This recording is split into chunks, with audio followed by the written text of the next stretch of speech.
तो यहाँ पे इस वीडियो में हम बात करने वाले हैं मियोसिस सेल डिवीजन की। हमने इससे पहले बताया था कि भाई जो यूकैरियोट्स होते हैं वो दो टाइप के इम्पॉर्टेंट सेल डिवीजन शो करते हैं। एक होता है माइटोसिस और एक होता है मियोसिस। माइटोसिस हमने पढ़ लिया है, अब इस वीडियो में हमें मियोसिस के बारे में पढ़ना है। मियोसिस एक स्पेशल टाइप का सेल डिवीजन है, एक स्पेशल टाइप का सेल डिवीजन है जिसको हम कॉमनली रिडक्शन डिवीजन भी बोलते हैं। Reduction division. अब रिडक्शन डिवीजन क्यों बोला जाता है?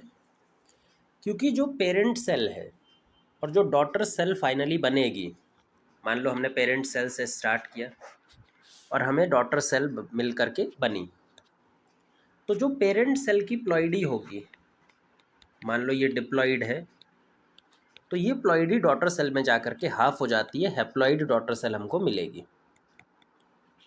जो भी प्लॉइडी इस पेरेंट सेल की होगी उसकी हाफ प्लॉइडी हमें डॉटर सेल में देखने को मिलती है। जबकि अगर माइटोसिस में आप याद करो तो माइटोसिस में पेरेंट सेल और डॉटर सेल बिल्कुल एग्जैक्टली सेम प्लॉइडी नंबर रहता था। अगर डिप्लॉइड सेल माइटोसिस में एंटर करेगी तो डॉटर सेल डिप्लॉइड ही बनेगी, हैप्लॉइड सेल एंटर करेगी तो हैप्लॉइड ही बनेगी। यहाँ पर ऐसा नहीं होता, यहाँ पर जो क्रोमोसोम नंबर है वो हाफ हो जाता है और हाफ होने की वजह से ही इसको एक नाम मिलता है रिडक्शन डिवीजन, और इसीलिए इसको हम स्पेशल टाइप ऑफ डिवीजन बोलते हैं। ये एक बेसिक ओवरव्यू था मियोसिस का। अब पहले हम मियोसिस स्टार्ट करने से पहले मियोसिस के कुछ फीचर्स पढ़ते हैं, क्योंकि मियोसिस माइटोसिस की तरह नॉर्मल सेल डिवीजन तो है नहीं, तो इसके कुछ हमें फीचर पता होने चाहिए। Features of meiosis.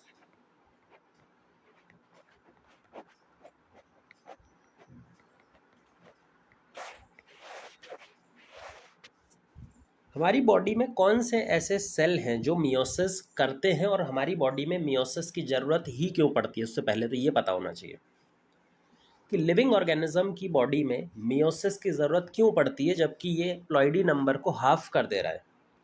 भाई प्लॉइडी नंबर ही हाफ हो जाएगा, क्रोमोसोम नंबर हाफ हो जाएगा, तो इसकी ज़रूरत क्यों पड़ रही है? आपको याद होगा या फिर आपने पढ़ा होगा, सेक्सुअली रिप्रोड्यूसिंग जितने भी ऑर्गेनिज्म होते हैं, जो मियोसिस की रिक्वायरमेंट है वो कहाँ पर आती है? सेक्सुअली रिप्रोड्यूसिंग ऑर्गेनिज्म में। जो भी वो सेक्सुअल रिप्रोडक्शन परफॉर्म करते हैं, तो सेक्सुअल रिप्रोडक्शन के दौरान डिप्लॉइड ऑर्गेनिज्म, जो अडल्ट ऑर्गेनिज्म जनरली डिप्लॉइड होते हैं, क्योंकि मेल और फीमेल दो पेरेंट्स से हमें जेनेटिक मटेरियल मिलता है, तो हाफ जेनेटिक मटेरियल मदर से मिलता है, हाफ जेनेटिक मटेरियल फादर से मिलता है, और हमारी बॉडी में आकर के वो डबल हो जाता है, डिप्लॉइड हो जाता है। तो sexually reproducing organism generally diploid होते हैं। पर जब गैमीट बनाने की बारी आती है तो भाई गैमीट तो हैप्लॉइड होता है। जो हमारे गैमीट्स होते हैं वो कैसे होते हैं? गैमीट्स तो हैप्लॉइड होते हैं। फिर यही दोनों गैमीट्स किसी और पेरेंट का गैमीट आकर के फ्यूज़ करेगा और फ्यूज़ करके नेक्स्ट जनरेशन का जाइगोट बनेगा डिप्लॉइड, और यही जाइगोट बड़ा होकर मैच्योर होकर के नया अडल्ट ऑर्गेनिज्म बनाने वाला है। तो ये एक सिंगल रिप्रोडक्टिव साइकिल है जहाँ पे अडल्ट ऑर्गेनिज्म है, अडल्ट ऑर्गेनिज्म गैमीट्स बना रहे हैं, हैप्लॉइड गैमीट्स, और गैमीट्स फर्टिलाइज हो रहे, फ्यूज़ हो रहे, और फर्टिलाइज होकर के डिप्लॉइड जाइगोट बना रहे हैं जो डिप्लॉइड अडल्ट बनाएगा। ये कंप्लीट सिंगल रिप्रोडक्टिव साइकिल है, सेक्सुअल रिप्रोडक्टिव साइकिल। अच्छा, किसी भी सेक्सुअली रिप्रोड्यूसिंग ऑर्गेनिज्म में डिप्लॉइड फेज के बाद में क्या आना चाहिए? Haploid phase. ये पक्की बात है कि अगर उसके पास में डिप्लॉइड फेज है तो उसके पास में हैप्लॉइड फेज भी दिखाई पड़ेगा। तो मतलब कि कोई भी सेक्सुअली रिप्रोड्यूसिंग ऑर्गेनिज्म होता है उसकी बॉडी में हैप्लॉइड फेज प्रोड्यूस करने का काम मियोसिस का होता है, क्योंकि अगर हैप्लॉइड फेज नहीं आएगा तो फिर दो हैप्लॉइड फेज कंबाइन होकर के, दो गैमीट कंबाइन होकर के नया जनरेशन कैसे बनाएंगे? तो सेक्सुअली रिप्रोड्यूसिंग ऑर्गेनिज्म की बॉडी में जो हैप्लॉइड फेज का जनरेशन होता है, हैप्लॉइड फेज का जो प्रोडक्शन होता है वो किस पर डिपेंड करता है, वो मियोसिस डिवीजन पर ही डिपेंड करता है। तो रिक्वायरमेंट ऑफ मियोसिस क्या है, किसी भी सेक्सुअली रिप्रोड्यूसिंग ऑर्गेनिज्म में जो हैप्लॉइड फेज होता है, ये हैप्लॉइड फेज का सबसे कॉमन टाइप है गैमीट, है ना। ये एनिमल्स की बात कर रहे हैं, अभी हम प्लांट्स की बात करेंगे जो कि इससे थोड़ा चेंज होता है। प्लांट्स के अंदर में गैमीट बनाते टाइम मियोसिस नहीं होता, स्पोर बनाते टाइम मियोसिस होता है, तो वो वेरिएशन हो जाएगा। लेकिन अभी हम सबसे कॉमन टाइप वाला जो हमें इजीली याद हो जाएगा, गैमीट बनाते टाइम मियोसिस हम करने वाले हैं।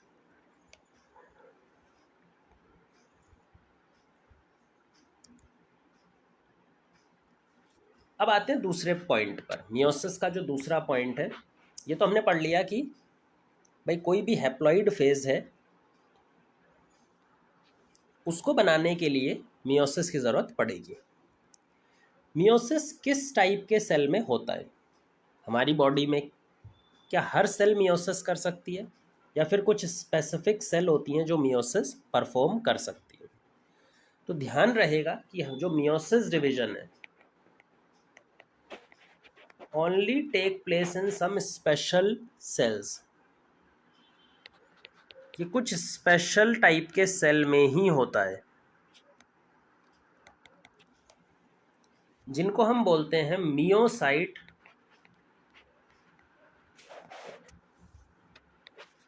ऐसे सेल जो मियोसिस कर सकते हैं। मियोसाइट को जर्मिनल सेल भी बोला जाता है एनिमल्स के केस में, जर्मिनल सेल। एक्चुअल में एनिमल बॉडी जो होती है ना, जो डिप्लॉइड अडल्ट बॉडी है, उसके अंदर दो तरह के सेल्स होते हैं, वेजिटेटिव सेल और जर्मिनल सेल। वेजिटेटिव सेल जो हमारी day to day life activities को कंट्रोल करते हैं, और एक होते हैं जर्मिनल सेल जो आगे चल करके गैमीट बनाएंगे, जो आगे चल करके गैमीट बनाने वाले हैं उनको बोलते हैं जर्मिनल सेल। तो अडल्ट बॉडी में दो तरह के सेल होते हैं एनिमल्स पे पास में, एक होता है वेजिटेटिव सेल और एक होता है जर्मिनल सेल। ये दोनों ही डिप्लॉइड है, लेकिन जर्मिनल सेल ऐसे डिप्लॉइड सेल है जो मियोसिस कर सकते हैं और मियोसिस करके गैमीट बनाते हैं, इसीलिए हम जर्मिनल सेल को मियोसाइट कह सकते हैं। यानी कि मियोसिस सेल डिवीजन पूरी बॉडी में कहीं पर भी ऑपरेट नहीं कर सकता, कुछ स्पेशल सेल होते हैं जिनको हम बोलते हैं मियोसाइट। एनिमल्स के अंदर में ये मियोसाइट क्या होते हैं, जर्मिनल सेल या फिर गैमीट मदर सेल। अगर हम एनिमल्स की बात करें तो एनिमल्स के अंदर में ये मियोसाइट क्या हो जाते हैं, गैमीट मदर सेल, जो गैमीट बनाते हैं। प्लांट्स के अंदर में ये स्पोर मदर सेल, जो कि आगे चल के स्पोर बनाती हैं।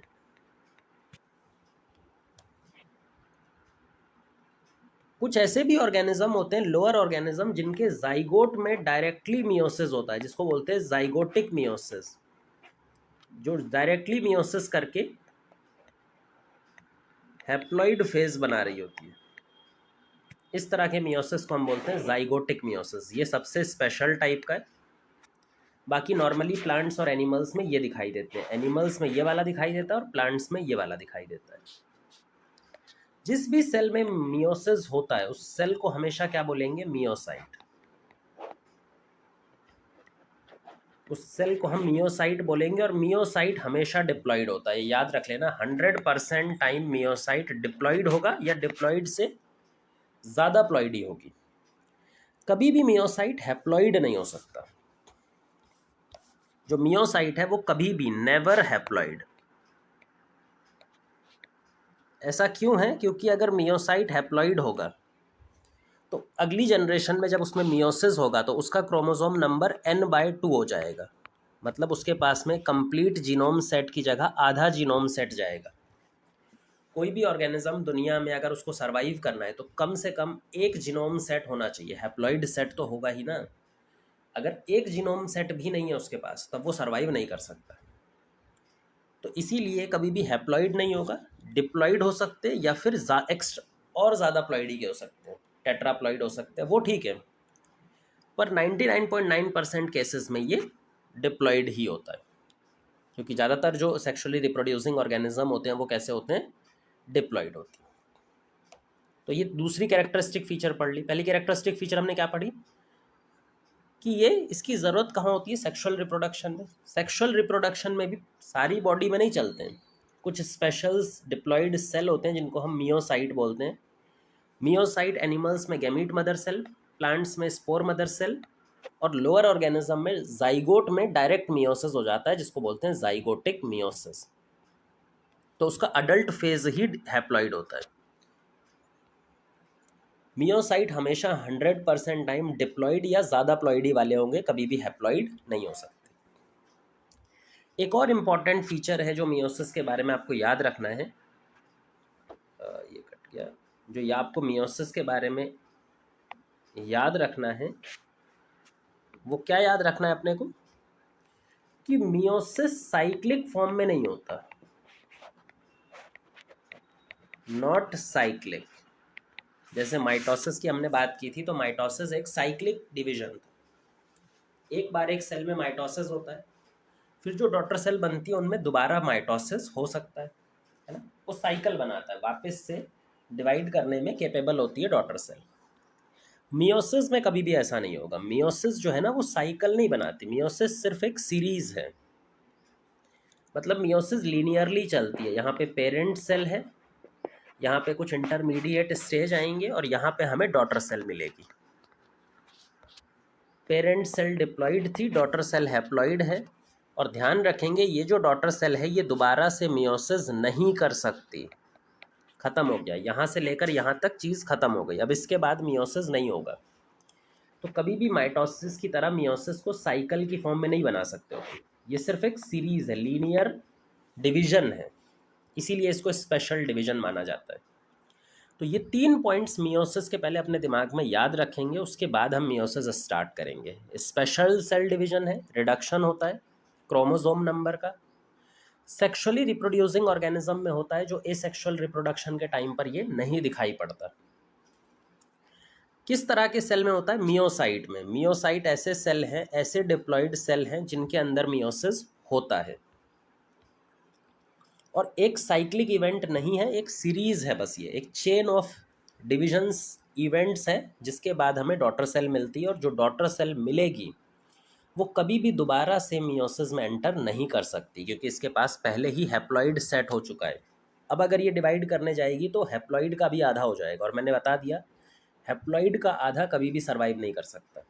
मिनिमम हैप्लॉइड कंटेंट एक जीनोम सेट तो होना ही चाहिए।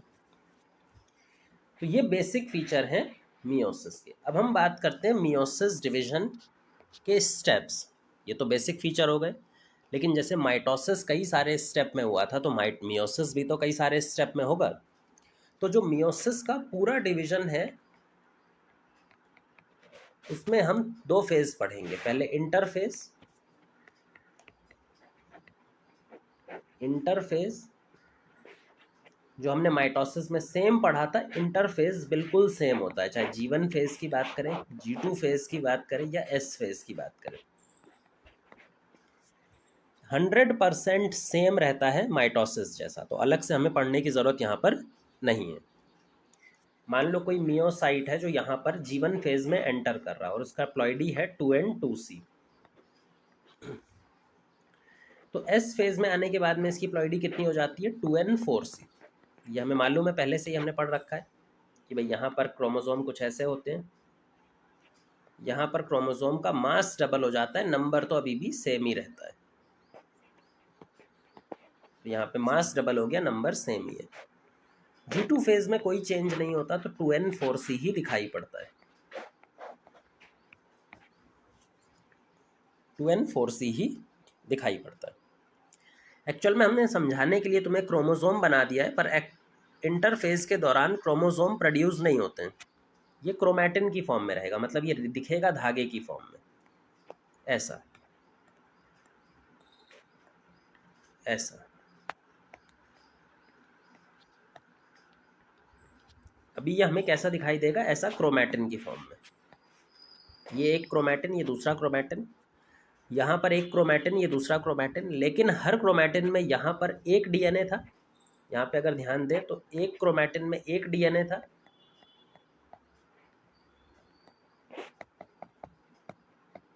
लेकिन यहाँ पे हर क्रोमैटिन के अंदर में 2 डीएनए हैं। हर क्रोमैटिन के अंदर में 2 डीएनए हैं, जो आगे चल करके जब क्रोमोसोम फॉर्मेशन होगा तो वो कुछ इस तरह का बन जाएगा आफ्टर एम फेज। अभी नहीं बनता, बस समझाने के लिए हम बना देते हैं। ये इंटरफेज हो गया। इंटरफेज 100% सेम होता है माइटोसिस जैसा, तो अलग से कुछ पढ़ने की इसको ज़रूरत नहीं है। डायरेक्ट अब हम स्टार्ट करते हैं मियोसिस डिवीजन पर। जो मियोसिस डिवीजन है, जिसको हम मियोटिक फेज भी बोलते हैं, मियोटिक फेज या एम फेज, ये मियोटिक फेज एक्चुअल डिवीजन है।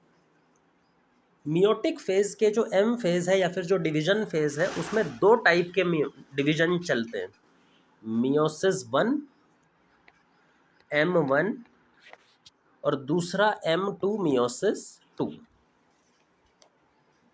तो 2 तरह के डिवीजन यहाँ पर चलने वाले हैं, मियोसिस 1 और मियोसिस 2। इन दोनों के बीच में एक बहुत ही छोटा सा फेज होता है इंटरकाइनेसिस, कई बार नहीं भी होता, इतना छोटा होता है कि कई बार इसको हम लिखते भी नहीं है, पर अभी हम लिख रहे हैं। अब देखो मियोसिस 1 जो है, वहाँ पर हमारा पहले क्या होगा, कोई भी सेल डिवीजन होता है, कोई भी डिवीजन फेज होगा, तो डिवीजन फेज हमेशा 2 डिफरेंट फेज में चलता है। पहले होती है कैरियोकाइनेसिस, न्यूक्लियस का डिवीजन, जिसको बोलते हैं कैरियोकाइनेसिस, मतलब कि सेल ने अपना न्यूक्लियस डिवाइड कर लिया। कैरियोकाइनेसिस के बाद में चलेगा साइटोकाइनेसिस, जहाँ पे 2 सेल का प्रोडक्शन हो जाएगा। तो पहले कैरियोकाइनेसिस और उसके बाद में साइटोकाइनेसिस। कैरियोकाइनेसिस फर्दर हमारे 4 फेज में डिवाइडेड रहेगा, प्रोफेज 1, मेटाफेज 1, एनाफेज 1 और टीलोफेज 1। जो माइटोसिस वाला था वही लिखना है, लेकिन यहाँ पर 1 लगा देना है, क्योंकि ये 2 बार चलने वाला है। डिवीजन 2 बार चलेगा, तो इसलिए हम हर चीज़ के पीछे 1 लगाते चलेंगे। मियोसिस जब 2 होगा तो सेम वही काम होगा, पहले कैरियोकाइनेसिस और फिर साइटोकाइनेसिस। कैरियोकाइनेसिस में भी 4 फेज होंगे, प्रोफेज 2, अब की बार इनके आगे 2 लगाएंगे, मेटाफेज 2, एनाफेज 2 और टीलोफेज 2, और उसके बाद में साइटोकाइनेसिस। तो ये कंप्लीट जो सीरीज चल रही है बिल्कुल लीनियरली चलेगी, पहले G1 फिर S फिर G2, G2 के बाद में M1। M1 में भी पहले कौन सा, कैरियोकाइनेसिस। कैरियोकाइनेसिस में same order, prophase 1, metaphase 1, anaphase 1, telophase 1। इसके बाद साइटोकाइनेसिस। साइटोकाइनेसिस के बाद में एक छोटा सा फेज इंटरफेज हो सकता है, ना भी हो। डायरेक्ट आ जाते हैं मेटाफेज 2 में। मेटाफेज 2 में वापस से कैरियोकाइनेसिस। कैरियोकाइनेसिस में प्रोफेज 2, मेटाफेज 2, एनाफेज 2, टीलोफेज 2 और उसके बाद में साइटोकाइनेसिस। और ये बिल्कुल लीनियरली चलता है, यहाँ पे आकर ख़त्म हो जाएगा, दोबारा से एंटर ये नहीं कर सकता, साइक्लिक फॉर्म में नहीं होता। इस पूरी सीक्वेंस को ध्यान से देखो और तुम्हें एक चीज़ पता लगेगी कि यहाँ पर एक सेल कितनी बार डिवाइड कर रहा है। यहाँ पर एक जो पेरेंट सेल था, क्या वो 2 बार डिवाइड कर रहा है, एक बार मियोसिस 1 में और एक बार मियोसिस 2 में।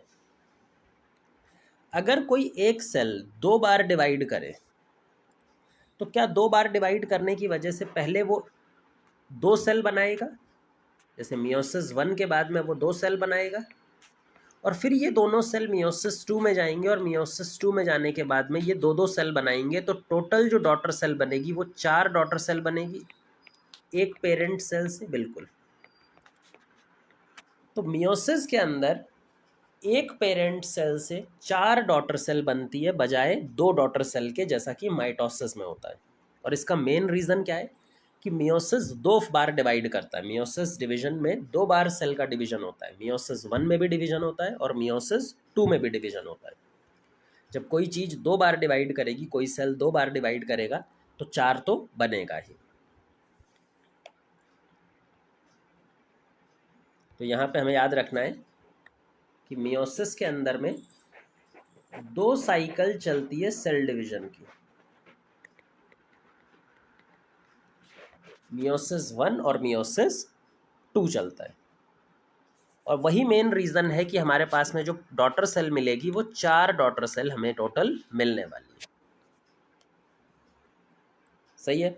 अच्छा, एक और चीज़ ध्यान रखना कि क्रोमोसोम का रेप्लिकेशन कितनी बार हो रहा है, डीएनए का रेप्लिकेशन कितनी बार हो रहा है। डीएनए का रेप्लिकेशन सिर्फ एक बार एस फेज में हो रहा है। डीएनए का रेप्लिकेशन कितनी बार हो रहा है, एक बार एस फेज में। लेकिन न्यूक्लियस का डिवीजन कितनी बार हो रहा है, कैरियोकाइनेसिस कितनी बार हो रहा है। कैरियोकाइनेसिस मियोसिस 1 में भी होता है और कैरियोकाइनेसिस मियोसिस 2 में भी होता है। तो डीएनए जो रेप्लिकेट कर रहा है वो सिर्फ एक बार एस फेज में रेप्लिकेट कर रहा है। लेकिन अगर न्यूक्लियस का डिवीजन देखा जाए तो मियोसिस 1 में भी न्यूक्लियस डिवाइड कर रहा है और मियोसिस 2 में भी न्यूक्लियस डिवाइड कर रहा है। अब जब न्यूक्लियस डिवाइड करता है तो एक्चुअल में क्या चीज़ सेपरेट होती है, डीएनए सेपरेट होता है। तो एक बार डीएनए का रेप्लिकेशन किया है लेकिन 2 बार डीएनए को सेपरेट किया है या बांटा गया है। किसी चीज़ को एक बार रेप्लिकेट करके 2 बार बांटोगे तो उससे अल्टीमेटली जो सेल बनेंगे क्या उनमें आधा आधा डीएनए तो जाएगा, क्योंकि हमने एक बार उसको डबल किया लेकिन बांटा 2 बार। तो उससे क्या हुआ कि फाइनली जो क्रोमोसोम नंबर पहुंचेगा, डीएनए कंटेंट पहुंचेगा, वो हाफ पहुंचेगा। अगर ऐसा ही माइटोसिस में सोचो तो माइटोसिस में क्या हुआ था, एक बार डबल किया था इस फेज में और माइटोसिस फेज में, डिवीजन फेज में एक बार उसको बांट दिया था। तो किसी चीज़ को एक बार अलग डबल करो और एक बार बांट दो तो बराबर रहेगा जितना स्टार्टिंग में था। लेकिन किसी चीज़ को एक बार डबल करो और 2 बार बांटो तो क्या यहाँ पे जो डीएनए होगा वो तो हाफ हो जाएगा। तो यही मेन रीज़न है कि मियोसिस में फाइनली क्रोमोसोम नंबर हाफ क्यों होता है या डीएनए कंटेंट हाफ क्यों हो जाता है। क्योंकि मियोसिस में क्या होता है, एक डीएनए रेप्लिकेशन चलता है, एक बार डीएनए रेप्लिकेशन मतलब 1x कर दो, लेकिन 2 बार cell division, nucleus division, cell division 2 बार, डीएनए रेप्लिकेशन एक बार। और इसकी वजह से जो हमारा क्रोमोसोम नंबर होता है वो हाफ हो जाता है या रिड्यूस हो जाता है बाय 1/2। तो ये इंपॉर्टेंट है। ठीक है, ये सारी बेसिक चीज़ें थी मियोसिस के बारे में जो हमें पता होनी चाहिए मियोसिस सेल डिवीजन स्टार्ट करने से पहले। अब हम एंटर करते हैं मियोसिस सेल डिवीजन में। तो अब हम यहाँ पे एक्चुअल में स्टार्ट करते हैं मियोसिस डिवीजन, जो डिवीजन पार्ट है अब वो यहाँ पे स्टार्ट करते हैं। मियोसिस डिवीजन 2 फेज में होता है, मियोसिस 1 और मियोसिस 2। इनके बीच में एक इंटरकाइनेसिस और इंटरफेज पहले ही खत्म हो चुका है। तो इंटरफेज आपने पढ़ रखा है तो इंटरफेज पढ़ाने की ज़रूरत नहीं है। मान के चलेंगे हम कि इंटरफेज आपको आता है, डायरेक्टली सेल यहाँ से एंटर करेगा, मतलब कि G2 से। अच्छा, G2 से जब सेल एंटर करता है तो एक डिप्लॉइड सेल की प्लॉइडी कितनी होती है, एस फेज में क्रोमोसोम डुप्लीकेट हो चुका है तो G2 में कितना होना चाहिए जेनेटिक मटेरियल, 2n4c। G1 में ये 2n2c ही था, लेकिन क्योंकि एस फेज में डीएनए का रेप्लिकेशन हो गया, क्रोमोसोम का रेप्लिकेशन हो गया, इसकी वजह से 2n4c, क्रोमोसोम नंबर अभी सेम ही है, जो डीएनए है वो आपस में चिपके हुए हैं, अलग अलग दिखाई नहीं दे रहे, लेकिन उनका जो वेट है, उनका जो मास है, डीएनए की जो वेट है, कंटेंट है, वो बढ़ चुका है, तो वो 4c हो चुका है। तो मियोसिस 1 में भी सेम यही सेल एंटर करेगा। ठीक है, तो हम पहले स्टार्ट करेंगे मियोसिस 1। मियोसिस 1 में पहले कैरियोकाइनेसिस होगा, कैरियोकाइनेसिस में पहले प्रोफेज 1 होगा। तो जो मियोसिस 1 का सबसे पहला फेज है that is prophase 1। Prophase 1, prophase 1 पूरे मियोसिस का largest and most complex phase होता है। अगर प्रोफेज 1 की बात करें तो ये पूरे मियोसिस का, चाहे मियोसिस 1 हो या 2 हो, सबका मिला के लार्जेस्ट एंड मोस्ट कॉम्प्लेक्स।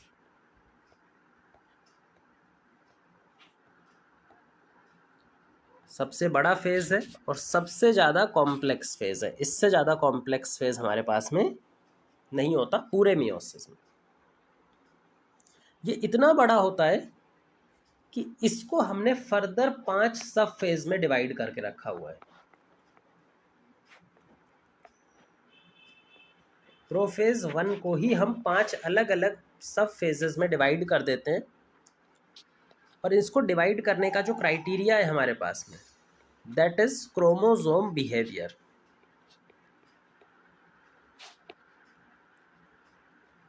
इन पांचों फेज में क्रोमोसोम का बिहेवियर डिफरेंट टाइप का दिखाई देगा।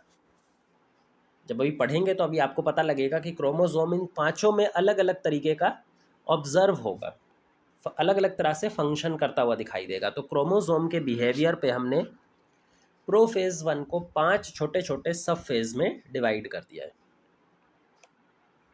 वो 5 फेजेस कौन से हैं? लेप्टोटीन सबसे पहला फेज, सबसे पहला फेज लेप्टोटीन।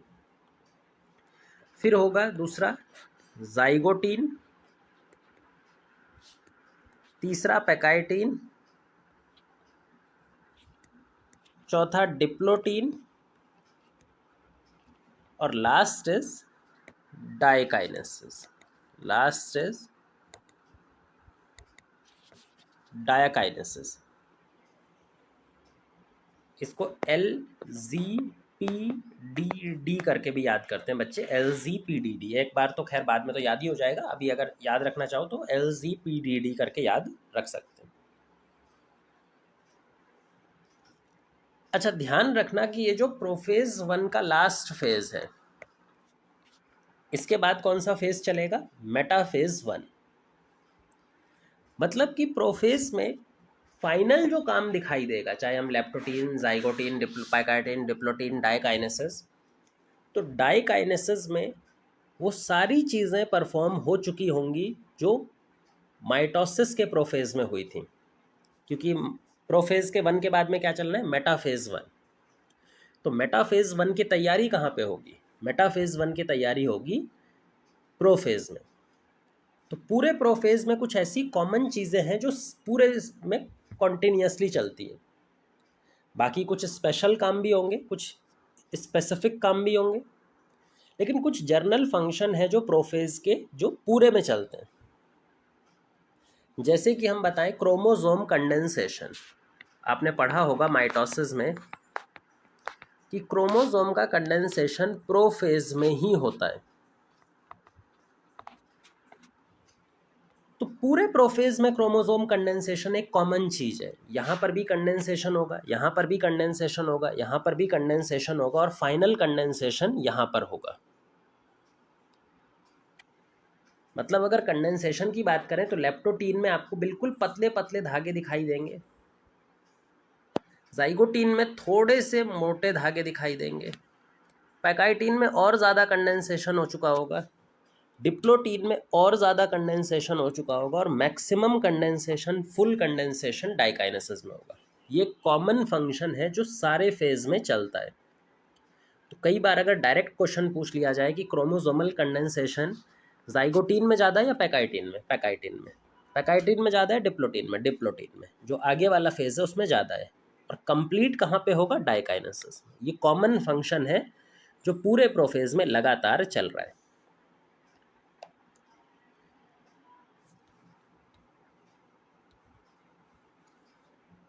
इसके अलावा कुछ स्पेसिफिक फंक्शन हर छोटे छोटे फेज में चलने वाले, ठीक है। अब हम देखते हैं यहाँ पे, पहला है लेप्टोटीन।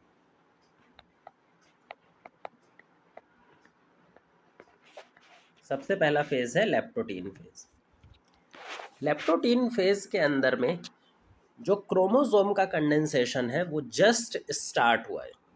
जैसा हमने बताया था, क्रोमोसोम कंडेंसेशन पूरे प्रोफेज में कंप्लीट होता रहेगा, लेकिन इसका स्टार्टिंग कहाँ पे होगी? पहले फेज यानी कि लेप्टोटीन में। तो यहाँ पे क्रोमोसोम जो कंडेंसेशन हो रहा है वो जस्ट स्टार्टेड,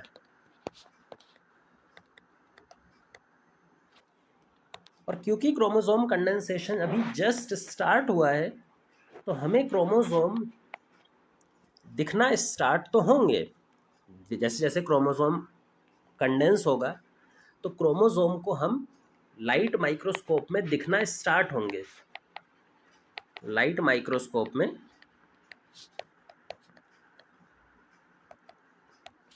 विजुअलाइज किए जा सकते हैं, पर अभी बहुत क्लियर विजुअलाइजेशन नहीं होगा, पतले पतले धागों की फॉर्म में सिर्फ हमें दिखाई देंगे। मतलब कुछ इस तरह का, जैसे अगर हम एक डायग्राम की फॉर्म में हम आपको समझाएं,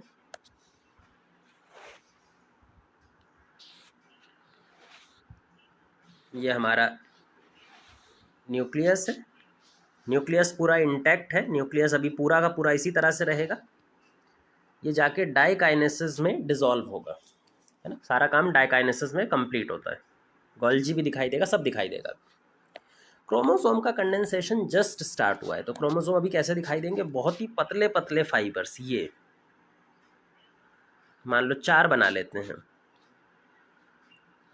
1 2, एक इसकी कॉपी होमोलोगस कॉपी, इसको अलग कलर से बना लेते हैं, और एक इसकी होमोलोगस कॉपी, ऐसे बिल्कुल अलग अलग, और 4 ऐसे हमें दिखाई दे रहे हैं,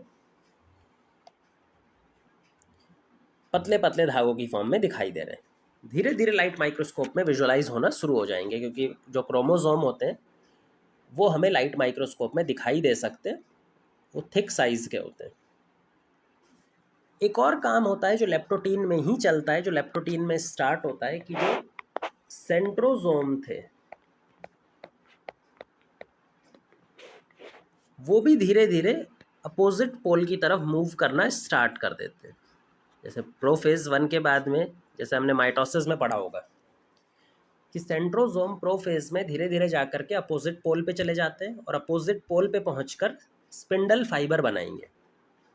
तो स्पिंडल फाइबर तो वो मेटाफेज में बनाएंगे, पूरे प्रोफेज में वो धीरे धीरे कहाँ जाएंगे, अपोजिट पोल पे, तो वो भी कॉन्टिन्यूसली हर फेज में थोड़ा थोड़ा करते हुए अपोजिट पोल की तरफ बढ़ते जाएंगे।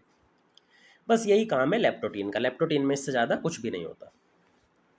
अब लेप्टोटीन के बाद जो सेकेंड फेज है दैट इज जाइगोटीन,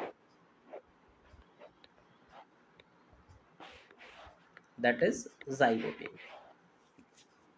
जाइगोटीन के अंदर क्या होता है, जाइगोटीन के अंदर में जो होमोलोगस क्रोमोसोम पेयर है, जितने भी होमोलोगस क्रोमोसोम पेयर हैं,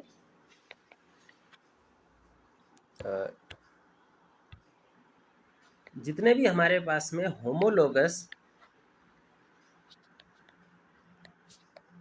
क्रोमोसोम के पेयर्स हैं वो आपस में जुड़ जाते हैं या फिर पेयरिंग कर लेते हैं, साइनेप्सिस कर लेते हैं। होमोलोगस पेयरिंग क्या कर लेते हैं, आपस में पेयरिंग कर लेते हैं, या फिर हम इसको साइनेप्सिस कह करके बुलाते हैं। जैसे मान लो हमारे पास में ये क्रोमोसोम नंबर 1 है, ये क्रोमोसोम नंबर 1 की दूसरी कॉपी है। हमारे पास हर क्रोमोसोम की 2 कॉपीज होती हैं, एक कॉपी ये है और एक कॉपी ये है, और इन दोनों को मिला के क्या बोला जाता है, होमोलोगस पेयर। ये क्या है, दोनों मिला करके होमोलोगस पेयर। ऐसे ही होम क्रोमोसोम नंबर 2 भी होगा, 2 ये भी क्या है, आपस में होमोलोगस पेयर। तो जितने भी होमोलोगस पेयर हैं वो जाइगोटीन में आकर के क्या करते हैं, जाइगोटीन में आकर वो आस पास आकर के पेयरिंग कर लेते हैं, और इसी पेयरिंग का एक साइंटिफिक नाम साइनेप्सिस दिया जाता है। इसी पेयरिंग को हम क्या नाम देते हैं, साइनेप्सिस। अब साइनेप्सिस होता कैसे है भाई, क्रोमोसोम पर नेगेटिव चार्ज होता है, ये याद रखना, डीएनए पर नेगेटिव चार्ज होता है, तो इस पर भी नेगेटिव चार्ज होगा। वो अपनी मर्जी से कभी भी आके नहीं जुड़ते, अपनी मर्जी से तो वो रिपेल ही करते हैं एक दूसरे को। इनको जोड़ने के लिए हमें एक प्रोटीन कॉम्प्लेक्स की ज़रूरत पड़ती है जिसका नाम है साइनेप्टोनिमल कॉम्प्लेक्स। अगर हमें साइनेप्सिस करवानी है तो इनके बीच में एक गोंद टाइप प्रोटीन कॉम्प्लेक्स डेवलप करना पड़ेगा, कोई ग्लू टाइप प्रोटीन कॉम्प्लेक्स जो इनको जोड़ के रखे। और ये जो ग्लू टाइप प्रोटीन कॉम्प्लेक्स है इसी का नाम होता है साइनेप्टोनिमल कॉम्प्लेक्स। साइनेप्टोनिमल कॉम्प्लेक्स। तो जितने भी होमोलोगस क्रोमोसोम हैं इनके बीच में क्या डेवलप हो जाता है, एक प्रोटीन कॉम्प्लेक्स, साइनेप्टोनिमल कॉम्प्लेक्स, ऐसा ये पेयरिंग हो जाती है। और पेयरिंग होने के बाद में, साइनेप्सिस होने के बाद में, ये जो हमें पेयर मिलता है, ये जो जोड़ा मिलता है, इसको हम बुलाते हैं बाइवेलेंट और टेट्राड। इसको भी बाइवेलेंट और टेट्राड। टेट्राड कब बनेगा, बाइवेलेंट कब बनेगा, आफ्टर साइनेप्सिस, आफ्टर पेयरिंग। और पेयरिंग किसकी मदद से होगी बेटा, एक प्रोटीन कॉम्प्लेक्स जो ग्लू का काम कर रहा है, और इस प्रोटीन कॉम्प्लेक्स जो ग्लू का काम कर रहा है उसका नाम क्या है, साइनेप्टोनिमल कॉम्प्लेक्स, साइनेप्टोनिमल कॉम्प्लेक्स। अच्छा, एक और चीज़ यहाँ पे याद रखेंगे, उसके बाद हम पूरा डायग्राम बना के आपको कंप्लीट डायग्राम बना के समझाएंगे। जैसा हमने बताया था कि जो क्रोमोसोम होता है ये लाइट माइक्रोस्कोप से दिखता है। क्रोमोसोम इतने थिक मॉलिक्यूल्स हैं कि लाइट माइक्रोस्कोप से आपको दिखेंगे। ये भी दिखेगा, ये भी दिखेगा लाइट माइक्रोस्कोप से। पर प्रॉब्लम क्या है, अगर आप लाइट माइक्रोस्कोप से देखोगे ना तो आपको एक्चुअल में कुछ ऐसा दिखाई देगा कि बीच में कुछ भी नहीं दिखाई देगा। ऐसा लगेगा कि दोनों बस ऐसे ही चिपके हुए हैं, क्योंकि लाइट माइक्रोस्कोप से ये जो प्रोटीन कॉम्प्लेक्स है ये नहीं दिखता। साइनेप्टोनिमल कॉम्प्लेक्स लाइट माइक्रोस्कोप से नहीं दिखता। अगर आपको इसको भी देखना है, सब कुछ देखना है, तो फिर आपको इलेक्ट्रॉन माइक्रोस्कोप लगेगा। इलेक्ट्रॉन माइक्रोस्कोप से ही पता लगता है कि दोनों किसी चीज़ से जुड़े हुए हैं। लाइट माइक्रोस्कोप से तो ऐसा लगता है कि दोनों हवा में जुड़े हुए हैं। ठीक है, तो इसको देखने के लिए इलेक्ट्रॉन माइक्रोस्कोप लगेगा। अब एक बार हम अपना सेल जो हमने स्टार्ट किया था, ये तो हमने समझ लिया, ये जो सेल स्टार्ट किया था इसके रिलेशन में साइनेप्सिस करवा के दिखा देते हैं। देखो साइनेप्सिस अभी सब कुछ न्यूक्लियस में ही चल रहा है, तो अभी न्यूक्लियस मान के चलना है कि इंटैक्ट है, न्यूक्लियस कहीं गया नहीं अभी ER भी है। हम बार बार नहीं बनाएंगे, एक बार आपको बना के समझाने के लिए बना दिया। यहाँ पे हमारे पास पेयरिंग हो रही है, ये एक क्रोमोसोम है, इसके बीच में पेयरिंग होगी इसके होमोलोगस कॉपी के साथ, बिल्कुल इसके जैसा है लेकिन दूसरे साइड से आया, मदर साइड से। एक और क्रोमोसोम है, क्रोमोसोम 2, इसकी भी होमोलोगस क्या बन जाएगी बेटा, कॉपी। इन दोनों के बीच में क्या डेवलप हो गया है, साइनेप्टोनिमल कॉम्प्लेक्स, जिसकी वजह से ये जुड़े हो। इन पूरे को मिला के अपने क्या कहते हैं बेटा, बाइवेलेंट या फिर टेट्राड। अब बाइवेलेंट और टेट्राड का क्या मतलब है वो समझते हैं हम। पहले तो ये बताओ कि बाइवेलेंट, ये दोनों एक ही का नाम है, पहली बात तो ये याद रखना, बस मतलब अलग अलग होता है। चलो बता ही देते हैं। बाइवेलेंट का सिंपल सा मतलब है 2 सेंट्रोमियर या 2 क्रोमोसोम। क्या यहाँ पे 2 क्रोमोसोम है, 2 सेंट्रोमियर है, बिल्कुल, जितने सेंट्रोमियर उतने क्रोमोसोम, तो बाइवेलेंट नाम मिलेगा। अच्छा, क्या इसको टेट्राड बोला जाता है, तो टेट्राड क्यों बोला जाता है, टेट्राड इसलिए यहाँ पर इसको इसलिए बोला जाता है कि हर एक जो क्रोमोसोम है, हम जो भी क्रोमोसोम देखें उस पर 2 सिस्टर क्रोमेटिड्स हैं। देखो अगर इस पे तो नहीं दिख रहा है, यहाँ पर ध्यान से देखो, इसको थोड़ा सा बड़ा करके देख लेते हैं। किसी भी एक को मान लो हमने बड़ा करके, इस वाले बाइवेलेंट को यहाँ ला करके बड़ा करके देख रहे हैं। बीच में क्या है, साइनेप्टोनिमल कॉम्प्लेक्स। क्या ये एक क्रोमोसोम पे 2 सिस्टर क्रोमेटाइड्स हैं, ये एक क्रोमेटाइड है और एक ये 2 क्रोमेटाइड है, ये दोनों मिला करके क्या है बेटा, सिस्टर क्रोमेटाइड्स। ये हमारे पास में 3 है, ये हमारे पास में 4 है, और ये दोनों मिला करके सिस्टर क्रोमेटाइड्स। तो टोटल क्रोमेटाइड्स कितने हैं, 4, 1 2 3 4। क्योंकि एक बाइवेलेंट में, एक पेयर में टोटल 4 क्रोमेटिड्स हैं, और 4 क्रोमेटिड्स की वजह से हम इसको टेट्राड बुलाते हैं। तो ये दोनों सेम ही चीज़ के नाम हैं, आपको अलग अलग याद नहीं रखने। बाइवेलेंट भी सेम चीज़ को बोला जाता है, टेट्राड भी सेम चीज़ को बोला जाता है, लेकिन मतलब अलग होता है। बाइवेलेंट का मतलब 2 क्रोमोसोम, क्रोमोसोम मतलब सेंट्रोमियर, 2 सेंट्रोमियर दिख रहे हैं मतलब 2 क्रोमोसोम है, एक ये है और एक ये है। लेकिन क्रोमेटिड्स कितने हैं? 4, तो टेट्राड बोला जाएगा।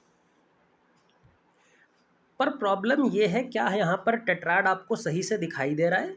नहीं दिखाई दे रहा, क्योंकि क्रोमोसोम के जो डिफरेंट क्रोमेटिड्स हैं, जो सिस्टर क्रोमेटिड्स हैं, अभी ये पूरी तरह से अलग नहीं हुए। अभी जो कंडेंसेशन है क्रोमोसोम का वो उतना ज़्यादा नहीं हुआ है कि दोनों अलग अलग हमें दिखाई दे।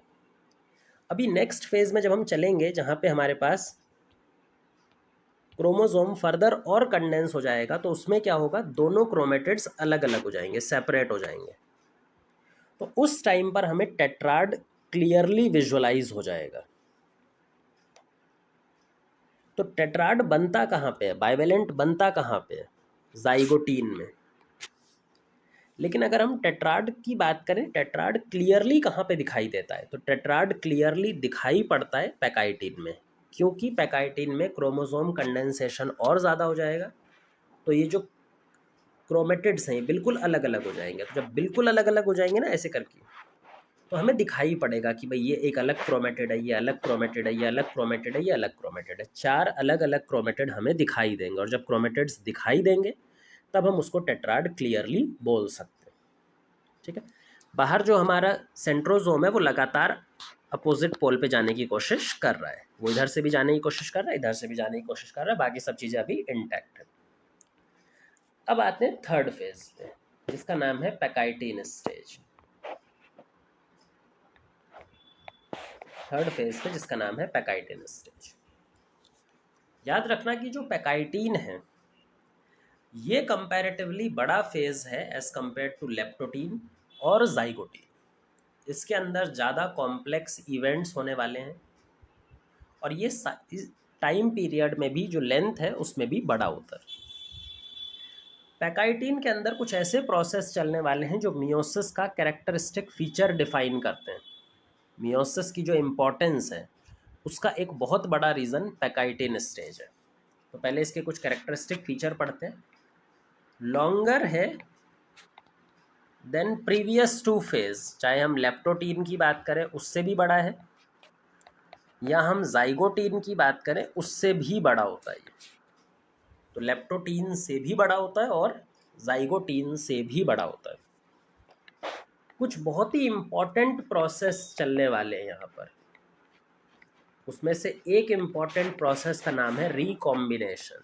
रिकॉम्बिनेशन क्या होता है वो भी समझेंगे, लेकिन यहाँ पे रिकॉम्बिनेशन होता है, और रिकॉम्बिनेशन की वजह से वेरिएशन आता है। जितने भी गैमीट्स बनते हैं, अगर एक इंडिविजुअल के अंदर भी अगर 100 गैमीट्स बन रहे हैं मान लो, तो 100 के 100 अलग बनेंगे, कभी भी सेम नहीं बन सकता। और उसका रीज़न क्या है? रिकॉम्बिनेशन। इसीलिए रिकॉम्बिनेशन वेरिएशन का सोर्स है। जो हमारे अंदर वेरिएशन आता है उसका सबसे पहला रीज़न, ऐसे तो बहुत सारे रीज़न है सेक्सुअल रिप्रोडक्शन के, पर एक बहुत बड़ा रीज़न रिकॉम्बिनेशन भी होता है। अब देखते हैं पैकाइटिन चलता कैसे। देखो, सब कुछ यहाँ अंदर ही चल रहा है, लेकिन हम बार बार इसको बनाएंगे नहीं, बार बार ड्रॉ करने में टाइम वेस्ट होता है। तो हम बस एक बाइवेलेंट लेते हैं, है ना, एक बाइवेलेंट उठा लेते हैं और उसको लेकर के आगे पढ़ते हैं। यहाँ पर जो बाइवेलेंट है वो हमें टेट्राड की फॉर्म में क्लियरली विजुअलाइज होने लगेगा, क्योंकि बाइवेलेंट का कंडेंसेशन हो गया। तो जो सिस्टर क्रोमेटिड्स थी वो अब सेपरेट दिखाई देंगी आपको आंखों से। अब आपको क्या दिखाई देंगी? सिस्टर क्रोमेटिड्स अलग अलग दिखाई देंगी, ऐसी। ये क्रोमोसोम, एक क्रोमोसोम है, ये होमोलोगस क्रोमोसोम है, उनका पेयर है। टोटल क्रोमेटिड्स 4 हैं, 1 2 3 4। इसीलिए अब इसको हम बोलेंगे कि टेट्राड क्लियरली विजिबल। जो टेट्राड है वो यहाँ पे आकर के लाइट माइक्रोस्कोप में क्लियरली विजिबल हो जाएगा।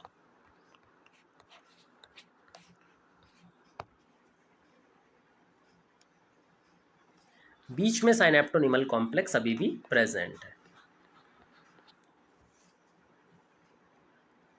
अब यहाँ पे होने वाला है रिकॉम्बिनेशन और क्रॉसिंग ओवर। एक प्रोसेस चलेगा जिसका नाम है क्रॉसिंग ओवर, और उस प्रोसेस की वजह से, उस क्रॉसिंग ओवर की वजह से रिकॉम्बिनेशन फाइनल रिजल्ट की तौर पे दिखाई देता है। तो बेसिकली क्या है कि रिकॉम्बिनेशन रिजल्ट है एक प्रोसेस का जिसका नाम है क्रॉसिंग ओवर। लेकिन क्रॉसिंग ओवर पढ़ने से पहले ना आपको थोड़ा सा पता होना चाहिए क्रोमेटिड्स के टाइप्स के बारे में। यहाँ पे 4 तरह के क्रोमेटिड्स हैं। क्या चारों सेम तरह के हैं या अलग अलग टाइप के? ध्यान से देखो तो 2 क्रोमेटिड्स ऐसे हैं जो इस सेंट्रोमियर से जुड़े हुए हैं, इस वाले से, क्रोमेटिड 1 और 2। 2 क्रोमेटिड्स ऐसे हैं जो इस वाले सेंट्रोमियर से, इस वाले क्रोमोसोम का पार्ट है 3 और 4।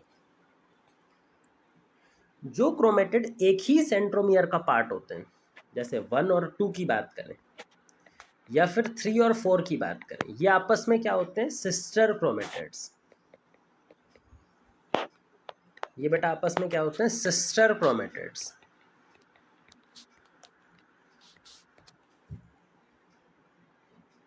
और जो क्रोमोसोम होमोलोगस क्रोमोसोम पेयर का तो पार्ट है, मतलब ये जो पूरा होमोलोगस क्रोमोसोम का पेयर है, सेम क्रोमोसोम 1 इधर भी इधर, लेकिन अलग अलग सेंट्रोमियर या अलग अलग क्रोमोसोम से जुड़ा हुआ है, तो उसको बोलते हैं non sister pair, chromatid pair. जैसे 1 और 3 का पेयर क्या होगा? Non sister chromatid. 1 और 4 का क्या होगा? Non sister. 2 और 3 का क्या होगा? Non sister. 2 और 4 का क्या होगा? Non sister. ये चारों पेयर्स कैसे होंगे? Non sister chromatid pair. Homologous chromosome की ही क्रोमेटिड्स हैं, लेकिन अलग अलग क्रोमोसोम पर होने की वजह से हम इनको नॉन सिस्टर बुलाते हैं। एक और चीज़ याद रखना, देखो होमोलोगस क्रोमोसोम में ना दोनों क्रोमोसोम सेम होते हैं। अगर ये क्रोमोसोम नंबर 1 है तो ये भी क्रोमोसोम नंबर 1 होगा। ये मदर से आया होगा और ये फादर से आया होगा, बस इतना फ़र्क होता है। जो पेयरिंग होती है, साइनेप्सिस होता है, वो सेम क्रोमोसोम की कॉपीज़ के बीच में होता है। होमोलोगस क्रोमोसोम कॉपी के बीच में होता है। मतलब कि होमोलोगस क्रोमोसोम के अंदर जो अलग अलग क्रोमोसोम पर क्रोमेटिड्स हैं वो नॉन सिस्टर होती हैं, जो एक ही पर प्रेजेंट है वो सिस्टर होती है। सिस्टर क्रोमेटिड्स 100% सेम होती है, कोई फर्क नहीं होता, बिल्कुल 100% सेम होती है। ये पीले वाले दोनों 100% सेम है, बिल्कुल कॉपी है। ये हरे वाले दोनों बिल्कुल सेम है, बिल्कुल एग्जैक्ट कॉपी है। लेकिन अगर हम नॉन सिस्टर क्रोमेटिड्स की बात करें, जो नॉन सिस्टर पेयर है, इनमें ये फर्क होता, इनमें ये चीज़ नहीं मिलती है। इनमें 99.99% सिमिलैरिटी होती है, बिल्कुल सिमिलैरिटी होती है, क्योंकि सेम क्रोमोसोम के क्रोमेटिड्स हैं, तो 99.99% सिमिलैरिटी होती है। फिर भी कुछ डिफरेंस हमें दिखाई पड़ेगा। तो मोस्ट ऑफ द चीज़ें इन नॉन सिस्टर क्रोमेटाइड्स में भी सेम रहती हैं, जो होमोलोगस क्रोमोसोम की कॉपीज़ में प्रेजेंट है, पर यहाँ पे सम डिफरेंस ऑब्जर्व किया जाता है। जैसे आगे चल के हम पढ़ेंगे एलील्स वगैरह, तो अलग अलग तरह के allele in non sister chromatid पे हो सकते हैं, पर सेम एलील इन पर होंगे। इन दोनों पर सेम एलील, इन दोनों पर सेम एलील, लेकिन इन दोनों पर अलग हो सकते हैं, इन दोनों पर अलग हो सकते हैं। और जो क्रॉसिंग ओवर की हम बात कर रहे हैं, वो क्रॉसिंग ओवर हमेशा नॉन सिस्टर क्रोमेटाइड्स के बीच में चल रहा होता है। हमेशा किसके बीच में चलेगा बेटा? नॉन सिस्टर क्रोमेटाइड्स के बीच में। मतलब 2 और 3 के बीच में हो सकता है, 2 और 4 के बीच में हो सकता है, 1 और 3 के बीच में हो सकता है, 1 और 4 के बीच में हो सकता है, पर 1 और 2 के बीच में नहीं होगा, क्योंकि 1 और 2 के बीच में तो बिल्कुल सिमिलैरिटी 100% सेम है। अगर हमने इनका क्रॉसिंग ओवर कर भी दिया, इसका सेगमेंट तोड़ के इस पर डाल भी दिया, तो भी तो सेम रहेगा ना, वो 100% सेम है। तो इसीलिए नेचर में क्रॉसिंग ओवर सेम, मतलब सिस्टर क्रोमेटाइड्स के बीच में ना चल के नॉन सिस्टर क्रोमेटाइड्स के बीच में चलती है। अब क्रॉसिंग ओवर क्या है? अब डायरेक्ट बात करते हैं क्रॉसिंग ओवर एक्चुअल में है क्या। बेटा क्रॉसिंग ओवर का मतलब है क्रोमोसोम के सेगमेंट का एक्सचेंज होना। लेमन लैंग्वेज में बोले तो exchange of a segment of chromosome between non sister chromatids of homologous chromosome pair. अब इस पूरी डेफिनेशन को हम समझाते हैं। देखो, एक्सचेंज होना है किसका? Segment of chromosome.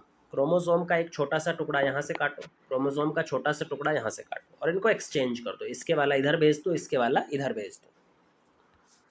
तो इसी को बुलाया जाता है क्रॉसिंग ओवर। किन के बीच में होती है? हमेशा नॉन सिस्टर क्रोमेटाइड्स। क्या ये नॉन सिस्टर है दोनों? 2 और 3 बिल्कुल नॉन सिस्टर है। होमोलोगस क्रोमोसोम मतलब सेम क्रोमोसोम के बीच में ही होता है। अगर क्रोमोसोम 1 ये है तो 1 के साथ ही इसका क्रॉसिंग ओवर होगा। 1 का क्रॉसिंग ओवर 2 के साथ कभी भी नहीं होगा, 2 का 3 के साथ कभी भी नहीं होगा। हमेशा जो क्रॉसिंग ओवर होता है बेटा, वो सेम क्रोमोसोम होमोलोगस क्रोमोसोम की नॉन सिस्टर क्रोमेटाइड्स के बीच में होता है। अब ये क्रॉसिंग ओवर करवाता कौन है? क्या अपनी मर्जी से हो जाता है या इसको कोई परफॉर्म कराता है? भाई कुछ तो होगा ना जो यहाँ पे इसको परफॉर्म कराने के लिए रिस्पॉन्सिबल होगा। तो क्रॉसिंग ओवर एक एंजाइम मीडिएटेड प्रोसेस है, एंजाइम की मदद से होता है। जो क्रॉसिंग ओवर होता है ये किसकी मदद से होता है बेटा? एंजाइम की मदद से। ऐसे एंजाइम जो डीएनए को काट भी सके, डीएनए को इधर उधर भेज भी सके और भेजने के बाद में फिर वापस नई जगह पर उसे जोड़ भी सके। इस एंजाइम का नाम होता है रिकॉम्बिनेज एंजाइम।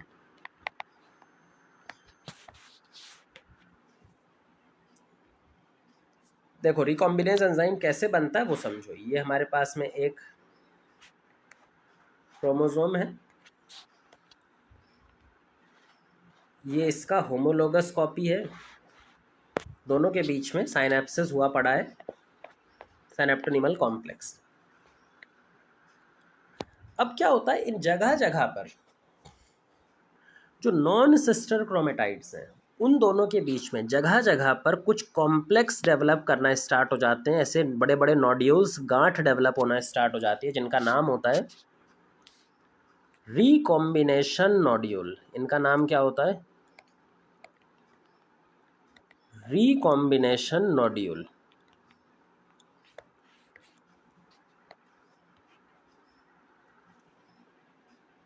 रिकॉम्बिनेशन नोड्यूल दो नॉन सिस्टर क्रोमेटाइड्स के बीच में डेवलप करते हैं। ये जो रिकॉम्बिनेशन नोड्यूल है ना, ये एंजाइम कॉम्प्लेक्स भरा हुआ है इसके अंदर।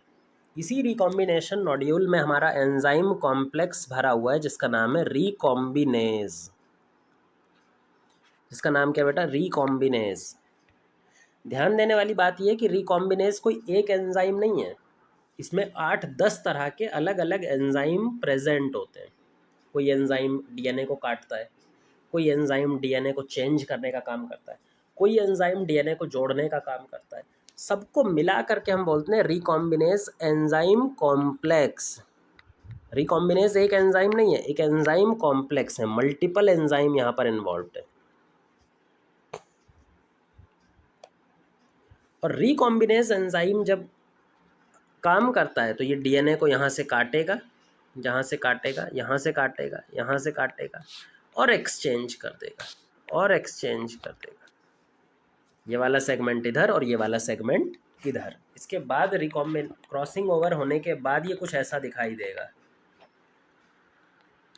आफ्टर क्रॉसिंग ओवर ये कुछ ऐसा दिखाई देगा।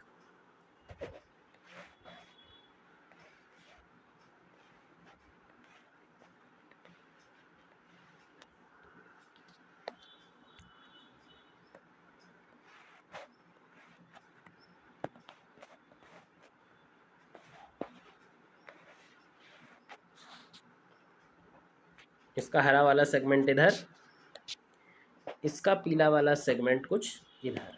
ये थोड़ा फर्क देख लेना बस। बीच में हमारे पास में क्या प्रेजेंट है? साइनेप्टोनिमल कॉम्प्लेक्स। और यहाँ पे प्रेजेंट है रिकॉम्बिनेशन नोड्यूल्स। इसी प्रोसेस को बुलाते हैं क्रॉसिंग ओवर।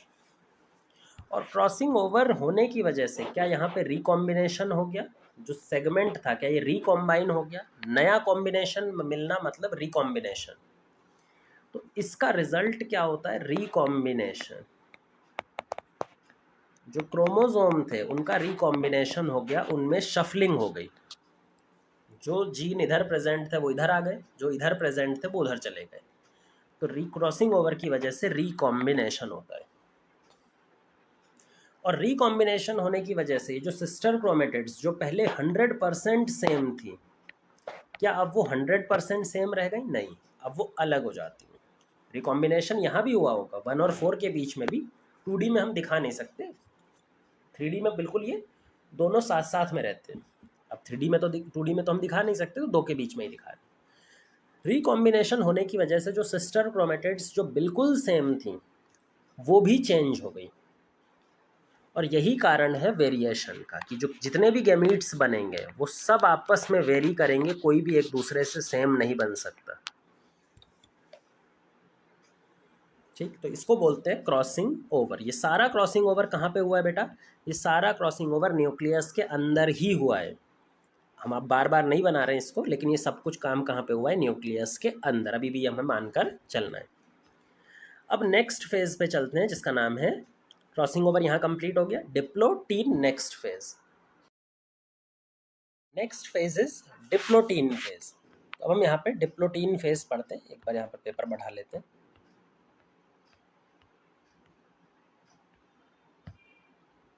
ठीक है, तो जो नेक्स्ट फेज होने वाला है that is diplotene, fourth phase. अब डिप्लोटीन फेज में क्या होता है कि क्रॉसिंग ओवर हो चुका, क्रोमोसोम जिस रीजन की वजह से आपस में अटैच हुए थे वो काम तो खत्म हो गया। तो अब क्रोमोसोम को क्या करना है भाई? अब क्रोमोसोम को सेपरेट होना है।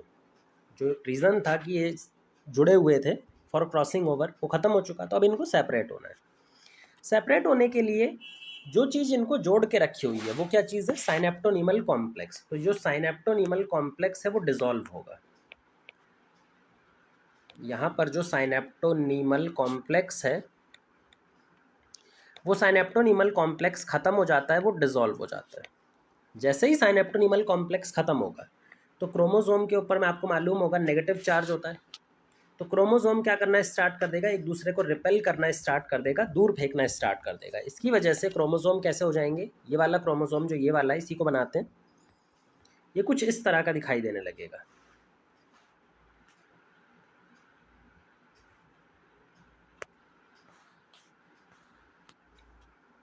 यहाँ भी बनाते हैं।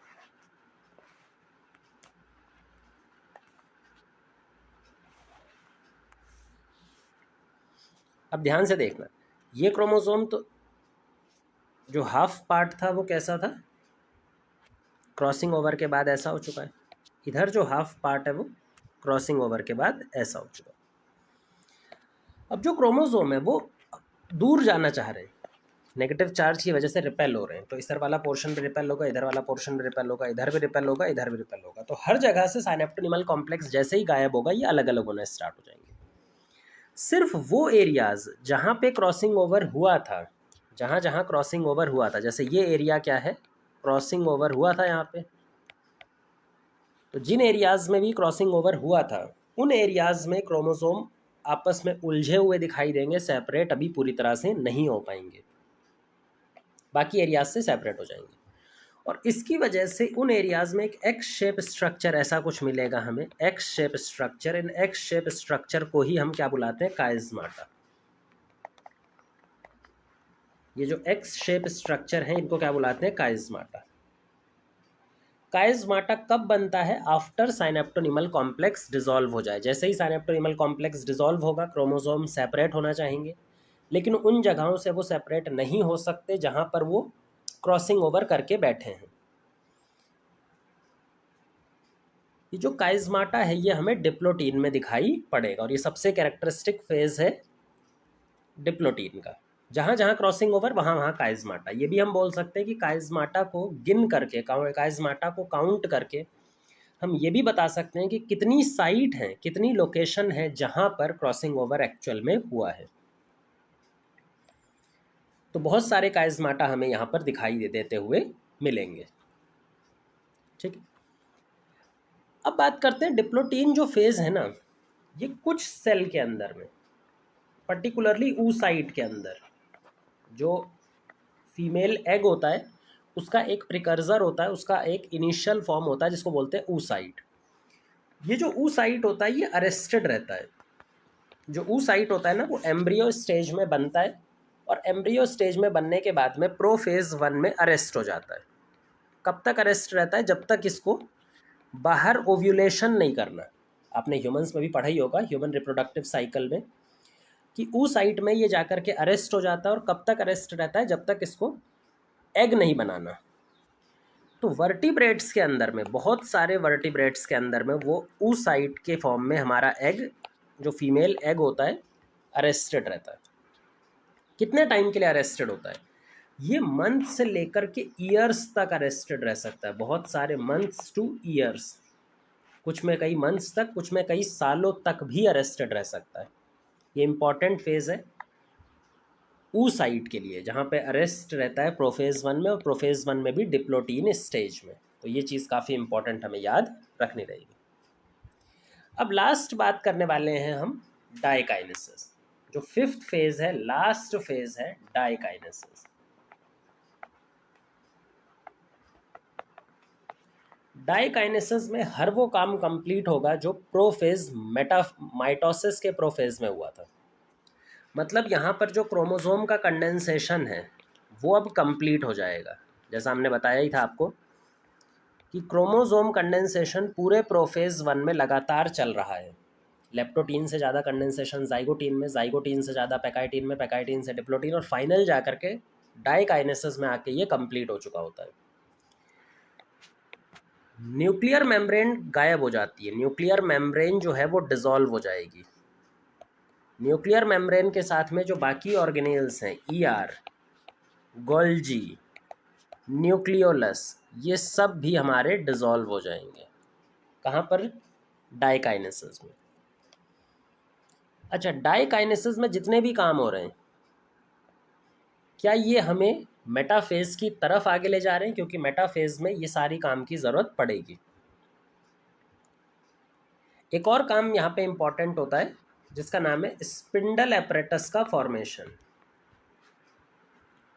स्पिंडल एपरेटस जिसमें दोनों सेंट्रोजोम अपोजिट पोल पे पहुँच चुके हैं और दोनों साइड से स्पिंडल फाइबर बना रहे हैं, सब कुछ मिला करके बोला जाता है स्पिंडल एपरेटस। स्पिंडल एपरेटस को यहाँ पे हम मियोटिक एपरेटस भी बोलते हैं, मियोटिक एपरेटस भी बोलते हैं। तो ये भी ध्यान रखना अपने, क्योंकि इसमें वो सारे काम हो रहे हैं जो हमें मेटाफेज में ज़रूरत है। इसके लिए इसको हम कई बार ट्रांजिशन टू मेटाफेज भी बोल देते हैं, ट्रांजिशन टू मेटाफेज।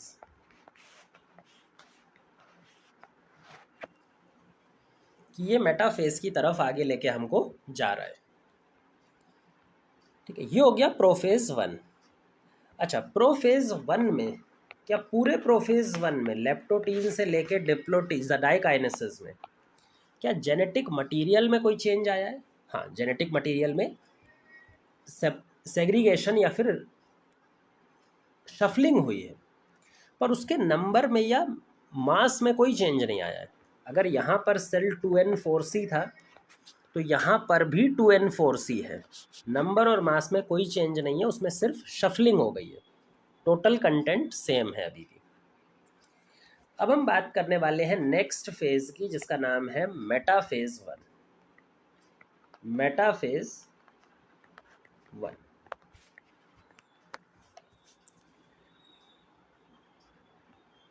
यहाँ पे हमने, अच्छा डायग्राम नहीं बनाया अभी, एक सेकेंड पहले हम इसका डायग्राम बना लेते हैं। मेटाफेज 1 तब स्टार्ट करते हैं। डाइकाइनेसिस का डायग्राम ज़रूरी है। तो डाइकाइनेसिस का डायग्राम कुछ ऐसा दिखेगा, जहाँ पे स्पिंडल फाइबर यहाँ पे पहुँच चुके हैं, यहाँ पे स्पिंडल फाइबर भी बनने लगे हैं, जिसको हम बोलेंगे मियोटिक एपरेटस। इन दोनों को मिला करके बुलाया जाता है स्पिंडल एपरेटस या फिर मियोटिक एपरेटस। जो क्रोमोसोम है वो अलग अलग हो चुके हैं और उनके बीच में क्रॉसिंग ओवर कंप्लीट हो चुका है। इसका कुछ सेगमेंट पीला बना दीजिए जो क्रॉसिंग ओवर को दिखा रहा है, जबकि इसका कुछ सेगमेंट हरा हो चुका है जो क्रॉसिंग ओवर को दिखा रहा है। ये एक पेयर था, हमने 2 पेयर लेकर के चले थे, तो एक और छोटा पेयर ले लेते हैं।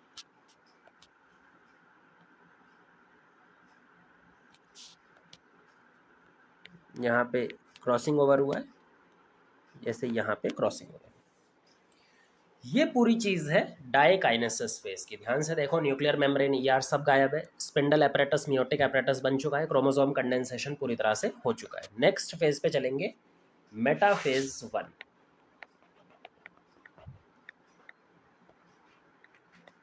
मेटाफेज 1 माइटोसिस का मेटाफेज अगर ध्यान होगा तो माइटोसिस के मेटाफेज में क्या हुआ था, सारे के सारे क्रोमोसोम से स्पिंडल फाइबर जुड़ता है और स्पिंडल फाइबर जुड़ने के बाद में उनको एक इक्वेटोरियल प्लेन पे, ये जो इक्वेटोरियल प्लेन है, परपेंडिकुलर प्लेन है पोलर प्लेन के, सारे क्रोमोसोम वहाँ आकर अलाइन होते हैं। लेकिन मेटाफेज 1 में ऐसा नहीं होता, थोड़ा सा इसमें वेरिएशन होता है।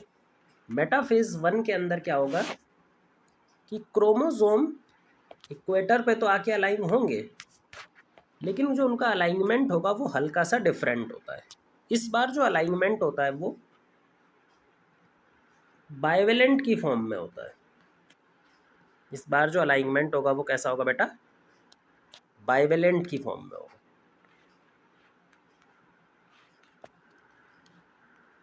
मतलब 2 मेटाफेजिक प्लेट बनेंगी।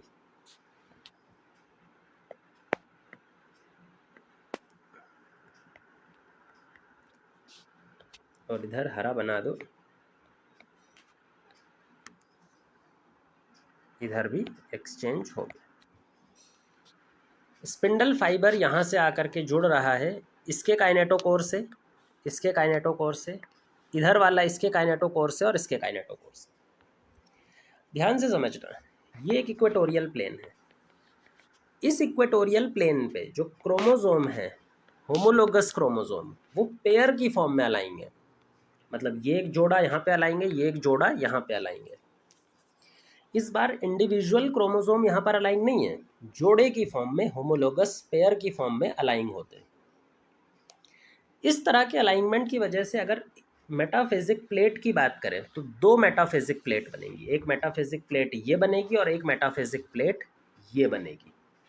भाई टोटल मेटाफिजिक प्लेट हमारे पास अब की बार 2 बन जाएंगी, क्योंकि बाइवेलेंट की फॉर्म में अलाएंगे। आधे आधे क्रोमोसोम आधे इधर अलाइंड रहेंगे और आधे इधर अलाइंड रहेंगे। तो जो पूरा डीएनए कंटेंट 2n4C है, उसका n और 2C यहाँ पे अलाइंड है और n और 2C यहाँ पे अलाइंड है। मेटाफेज प्लेट 1 और मेटाफेज प्लेट 2। अब क्योंकि यहाँ पर 2 प्लेट्स हैं, मेटाफेज प्लेट है, तो एक पर्टिकुलर क्रोमोसोम कितने पोलर स्पिंडल फाइबर से जुड़ा हुआ है ये भी समझ में आना चाहिए। भाई अगर हम बात करें, हमारा पेयर है, ये एक पेयर है, ये एक कॉपी है और दूसरी ये कॉपी है, तो हर एक क्रोमोसोम कितने पोल के स्पिंडल फाइबर से जुड़ा हुआ है, एक से।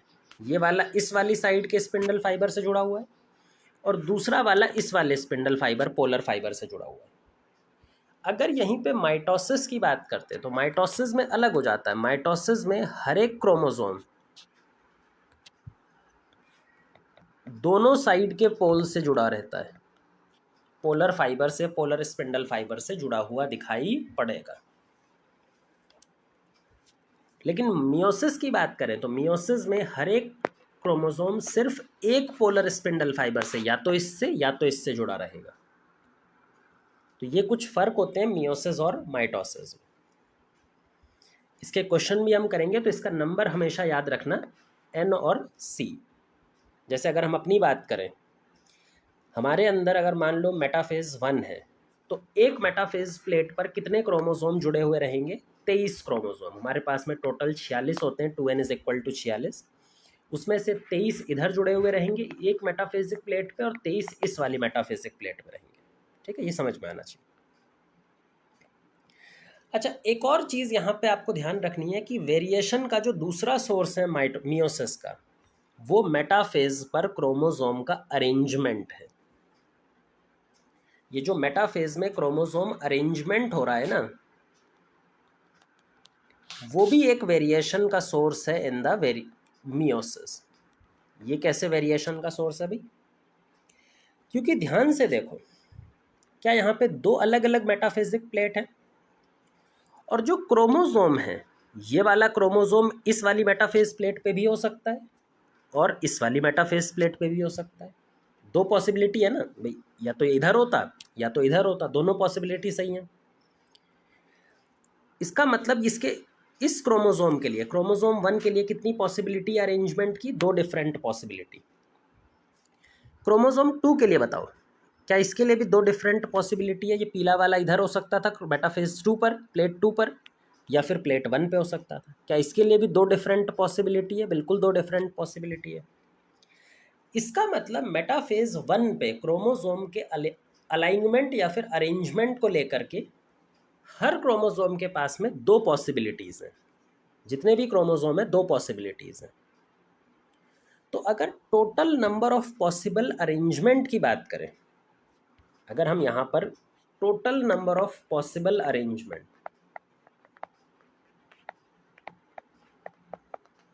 तो वो कितना हो जाएगा? वो हो जाएगा हमारे पास में हर क्रोमोसोम के लिए दो दो कंट्रीब्यूशन। तो जैसे यहाँ पर दो क्रोमोसोम है, तो 2 multiplied by 2 is equal to 4 combination. जितने क्रोमोसोम है उतने 2 से मल्टीप्लाई करते जाओ। मान लो जैसे यहाँ पर जो पेयर है, क्रोमोसोमल होमोलोगस पेयर, वो 10 होते हैं, तो हम कितना मल्टीप्लाई करते? 2 की पावर 10। इतने पॉसिबल कॉम्बिनेशन हमारे पास बनते टोटल। अच्छा, ह्यूमंस में कितने टोटल कॉम्बिनेशन बन सकते हैं? हमारे पास में 23 होमोलोगस कॉपीज होती हैं, होमोलोगस पेयर क्रोमोसोम के होते हैं, तो ये हो जाएगा 23, 2 की पावर 23। इतने अलग अलग कॉम्बिनेशन है ड्यूरिंग गैमीट फॉर्मेशन। तो क्या बताओ, कभी भी जब दो बार गैमीट बनेंगे तो क्या सेम टाइप के गैमीट बन सकते? बन ही नहीं सकते, क्योंकि इतनी सारी कॉम्बिनेशन पॉसिबिलिटीज़ हैं मेटाफेज 1 में कि सेम गैमीट बन ही नहीं पाएगा। तो ये भी एक बहुत इंपॉर्टेंट सोर्स है वेरिएशन का। ये बहुत ज़्यादा याद नहीं रखना, ये जब प्रिंसिपल ऑफ इनहेरिटेंस और वेरिएशन वो पढ़ते हैं तो वहाँ पे काम आता है, ठीक है? ये यहाँ पे काम नहीं आएगा। क्या मेटाफेज 1 में डीएनए कंटेंट में कोई चेंज हुआ है? भाई ध्यान से देखो तो कुछ चेंज नहीं हुआ है। ओवरऑल डीएनए कंटेंट तो सेम ही है ना, 2n4c। एक मेटाफेजिक प्लेट पे n और 2c, एक मेटाफेज प्लेट n और 2c, और टोटल कितना है? 2n4c। अब हम चलते हैं थर्ड फेज पर, जिसका नाम है एनाफेज 1। तो जो थर्ड फेज है दैट इज एनाफेज 1। एनाफेज 1 में क्या होता है भाई? एनाफेज माइटोसिस में क्या हो रहा था? माइटोसिस के एनाफेज में स्पिंडल फाइबर छोटे होना स्टार्ट कर रहे थे। एनाफेज में हमेशा यही होता है कि स्पिंडल फाइबर छोटे होना स्टार्ट करते हैं, और जब स्पिंडल फाइबर शॉर्टन करना स्टार्ट करेंगे तो दोनों साइड से वो छोटे होने लग जाएंगे। मान लो हमारे पास में ये एक साइड है, ये एक साइड है, इधर कुछ स्पिंडल फाइबर हैं, इधर स्पिंडल फाइबर है, और दोनों छोटे हो रहे हैं, इधर से भी छोटे हो रहे हैं और इधर से भी छोटे हो रहे हैं। जब स्पिंडल फाइबर दोनों साइड से छोटे होंगे तो क्या ये होमोलोगस क्रोमोसोम जो यहाँ पर अलाइंड हैं इस तरह से, क्या ये सेपरेट हो जाएंगे? ये वाला इधर चला जाएगा, ये वाला इधर चला जाएगा, ये वाला इधर चला जाएगा, ये वाला इधर चला जाएगा। यहाँ पे ज़्यादा अच्छे से देखें तो ये जो पेयर हैं, क्या ये इधर चला जाएगा और ये इधर चला जाएगा? बिल्कुल इधर जाएगा। पर क्या यहाँ पर सेंट्रोमियर टूटेगा? नहीं, क्योंकि पोलर स्पिंडल फाइबर से तो एक ही क्रोमोसोम, एक ही पोलर स्पिंडल फाइबर जुड़ा हुआ है, दो तो जुड़े हुए नहीं है। जब एक ही जुड़ा हुआ है तो एक साइड ही तो ये दोनों को दोनों चला जाएगा, और ये वाला दूसरी साइड चला जाएगा। माइटोसिस में केस अलग होता है। माइटोसिस के दौरान क्या होता है कि हर एक सेंट्रोमियर, हर एक क्रोमोसोम दोनों साइड से पोलर स्पिंडल फाइबर से जुड़ा था। क्योंकि ये हर एक साइड से दोनों साइड से स्पिंडल फाइबर से जुड़ा हुआ था, तो जब ये छोटे होना स्टार्ट करते हैं तो बीच में जो सेंट्रोमियर है वो स्प्लिट हो जाता है, और सेंट्रोमियर स्प्लिट होने के बाद में 2 क्रोमोसोम बना देता है वो। एक क्रोमोसोम इधर जाता है उस साइड और एक क्रोमोसोम इधर जाता है। क्या यहाँ पे सेंट्रोमियर की स्प्लिटिंग हुई है? माइटोसिस में बिल्कुल हुई है। क्या मेटाफेज 1 में सेंट्रोमियर की स्प्लिटिंग हुई है? नहीं हुई है। जब सेंट्रोमियर की स्प्लिटिंग नहीं हुई है तो क्या सेंट्रोमियर का नंबर चेंज होगा? नहीं चेंज होगा। क्या माइटोसिस में सेंट्रोमियर की स्प्लिटिंग होकर एक सेंट्रोमियर 2 सेंट्रोमियर बना रहा है तो सेंट्रोमियर की नंबर चेंज हो रहा है? बिल्कुल चेंज हो रहा है। और हमें यह भी मालूम है कि सेंट्रोमियर का number is directly proportional to chromosome के नंबर के। तो सेंट्रोमियर का जो नंबर है वही हमें क्या बताता है? क्रोमोसोम का नंबर। अगर सेंट्रोमियर स्प्लिट होकर के एक सेंट्रोमियर 2 सेंट्रोमियर बना रहा है तो क्या क्रोमोसोम का नंबर भी डबल होगा? बिल्कुल डबल होगा। कहाँ पे? माइटोसिस में। क्या मियोसिस में क्रोमोसोम का नंबर डबल होगा? नहीं होगा। यही चीज समझाने की बात है यहाँ पे कि मियोसिस के अंदर में सेंट्रोमियर स्प्लिट नहीं होता, और सेंट्रोमियर क्योंकि स्प्लिट नहीं हो रहा है, और क्योंकि सेंट्रोमियर स्प्लिट नहीं हो रहा है तो इस वजह से जो क्रोमोसोम का नंबर है वो भी अब की बार चेंज नहीं होगा।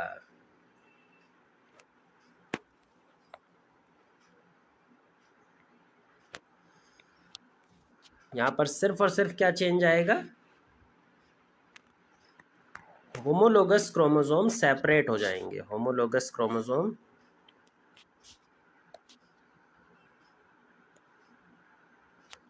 सेपरेट होते हैं। उसमें भी ये क्रॉसिंग ओवर होकर के बना था, ये भी क्रॉसिंग ओवर होकर बना था, ये क्रॉसिंग ओवर होके, ये क्रॉसिंग ओवर होके, इधर क्रॉसिंग ओवर, इधर भी क्रॉसिंग ओवर। देखो क्या क्रोमोसोम नंबर यहाँ पे 4 दिखाई दे रहे हैं? 1 2 3 4। क्या यहाँ पे भी 4 दिखाई दे रहे हैं? 1 2 3 4। तो क्या यहाँ क्रोमोसोम नंबर चेंज हुआ? नहीं चेंज हुआ। तो जैसा जेनेटिक कंटेंट मेटाफेज 1 में था सेम जेनेटिक कंटेंट एनाफेज 1 में भी रहता है, कोई चेंज नहीं आता। तो यहाँ पर भी जेनेटिक कंटेंट 2n4C ही रहेगा, बिल्कुल भी चेंज नहीं होगा।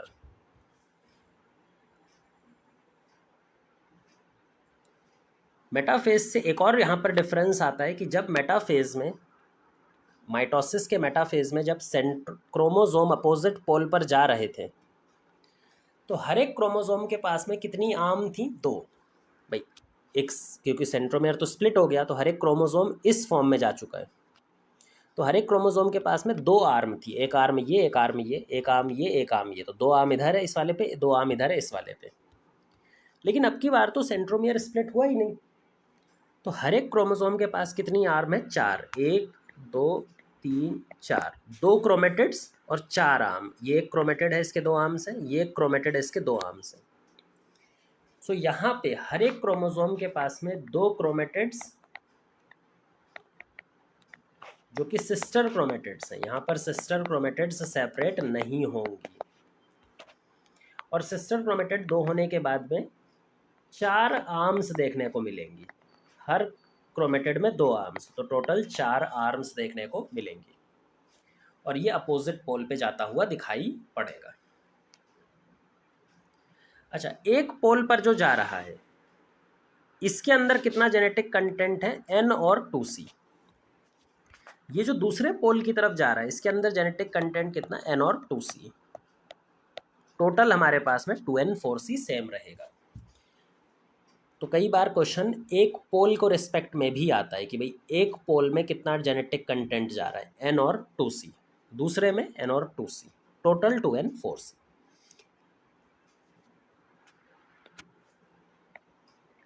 अब आते हैं कैरियोकाइनेसिस के चौथे फेज पे, टीलोफेज 1। मियोसिस 1 का, कैरियोकाइनेसिस 1 का लास्ट फेज जिसका नाम है टीलोफेज 1। देखो टीलोफेज 1 में क्या होता है कि आपको मालूम होगा टीलोफेज 1 में जेनेटिक कंटेंट हाफ होता है। चाहे हम क्रोमोसोम नंबर की बात करें ये भी हाफ होता है, और मास की बात करें, अमाउंट की बात करें, ये भी हाफ होता है। टीलोफेज में दोनों चीज़ें हाफ होती हैं। क्यों हाफ होती हैं? क्योंकि हमारे पास जो क्रोमोसोम था, 2 क्रोमोसोम इधर पहुंच चुके हैं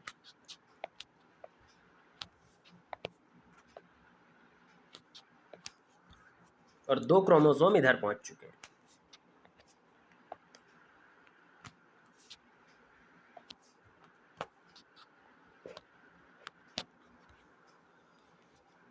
इन दोनों के ऊपर में जो न्यूक्लियर मेम्ब्रेन है वो वापस से डेवलप हो जाएगी। न्यूक्लियर मेम्ब्रेन के अलावा ईआर वगैरह वापस से डेवलप हो जाएंगे, बिल्कुल डेवलप होंगे। जो सेंट्रोजोम है वो भी 2-2 यहाँ पहुँच जाएंगे और ये इस तरह से डिवाइड हो जाएगा। ये टीलोफेज हो गया। अच्छा, टीलोफेज में इस वाले क्रोमोसोम पे कितने जेनेटिक मटेरियल आया है? हाफ जेनेटिक मटेरियल जो एक पोल पर गया था, N और 2C। ये भी क्या है? N और 2C। तो ये सेल कैसा हो जाएगा अब? N और 2C, क्योंकि हम एक डीएनए की रिस्पेक्ट में, एक न्यूक्लियस के रिस्पेक्ट में चीज़ों को पढ़ते हैं। अच्छा, ध्यान से देखो तो एक और डिफरेंस आपको नज़र आ रहा होगा। वो जो डिफरेंस आपको नज़र आ रहा है वो किस रिस्पेक्ट में बेटा? वो जो डिफरेंस आपको नज़र आ रहा है वो क्रोमोसोम के डीकंडेंसेशन के रिस्पेक्ट में आ रहा है। जब हमने माइटोसिस पढ़ा था तो हमने बताया था कि आफ्टर टीलोफेज क्रोमोसोमल कंडेंसेशन का काम खत्म हो गया, तो क्रोमोसोम को अब क्या होना चाहिए? डीकंडेंस हो जाना चाहिए, क्रोमैटिन बना देना चाहिए। क्रोमोसोम को अब वापस से उलझ करके क्रोमैटिन बना देना चाहिए। लेकिन टीलोफेज 1 में ऐसा नहीं होता, क्योंकि टीलोफेज 1 के जस्ट बाद क्या चलने वाला है? मियोसिस 2। और मियोसिस 2 में वापस से प्रोफेज 2। प्रोफेज 2 में क्रोमोसोम का कंडेंसेशन दोबारा करना है हमको। तो इसीलिए सेल क्या करता है कि टीलोफेज 1 में पूरी तरह से क्रोमोसोम को डीकंडेंस नहीं करता, थोड़ा बहुत कर सकता है, बट ज़्यादातर जो क्रोमोसोम है वो इसी फॉर्म में दिखाई देगा, उसमें कंडेंसेशन बहुत ज़्यादा देखने को हमें नहीं मिलती। तो ये चीज़ें हमें यहाँ पर ध्यान रखनी है। तो ये बात हो गई टीलोफेज की। टीलोफेज के बाद में चीज़ आएगी साइटोकाइनेसिस। भाई टीलोफेज 1 के बाद में क्या होगा? साइटोकाइनेसिस। कैरियोकाइनेसिस पूरा मियोसिस 1 का खत्म हो चुका। अब बात करते हैं हम साइटोकाइनेसिस, जिसमें साइटोप्लाज्म डिवाइड होगा। साइटोप्लाज्म डिवाइड होकर के 2 नए सेल बन जाते हैं। इसके अंदर में न्यूक्लियस है, इसके अंदर न्यूक्लियस है, इसके अंदर 2 क्रोमोसोम है, इसके अंदर भी 2 क्रोमोसोम है जो पूरी तरह से डीकंडेंस अभी नहीं हुए। दोनों सेल का जो जेनेटिक मटेरियल है वो कितना है? N और 2C। इधर भी N और 2C। ये जो साइटोकाइनेसिस के बाद में 2 सेल मिले हैं, इसी को बोलते हैं डायड ऑफ सेल, क्योंकि फाइनली हमें 4 सेल मिल रहे हैं, टेट्राड ऑफ सेल। लेकिन मियोसिस 1 के बाद में 2 सेल मिलते हैं जिनको बोलते हैं टेट्राड ऑफ सेल। अब मियोसिस 1 हमारा पूरा कंप्लीट हो चुका। मियोसिस 1 के बाद में अब हमें चलना है मियोसिस 2 पर। लेकिन बीच में एक बहुत ही छोटा सा फेज और आता है जिसका नाम है इंटरकाइनेसिस। इस इंटरकाइनेसिस में ना तो डीएनए डुप्लीकेट होता है, ना बहुत ज़्यादा कुछ काम होता है। सिर्फ एक यहाँ पर इम्पॉर्टेंट फंक्शन आप मान सकते हो एनिमल सेल में, सेंट्रियोल डुप्लीकेशन। यहाँ पर जो एक काम होता है दैट इज सेंट्रियोल डुप्लीकेशन।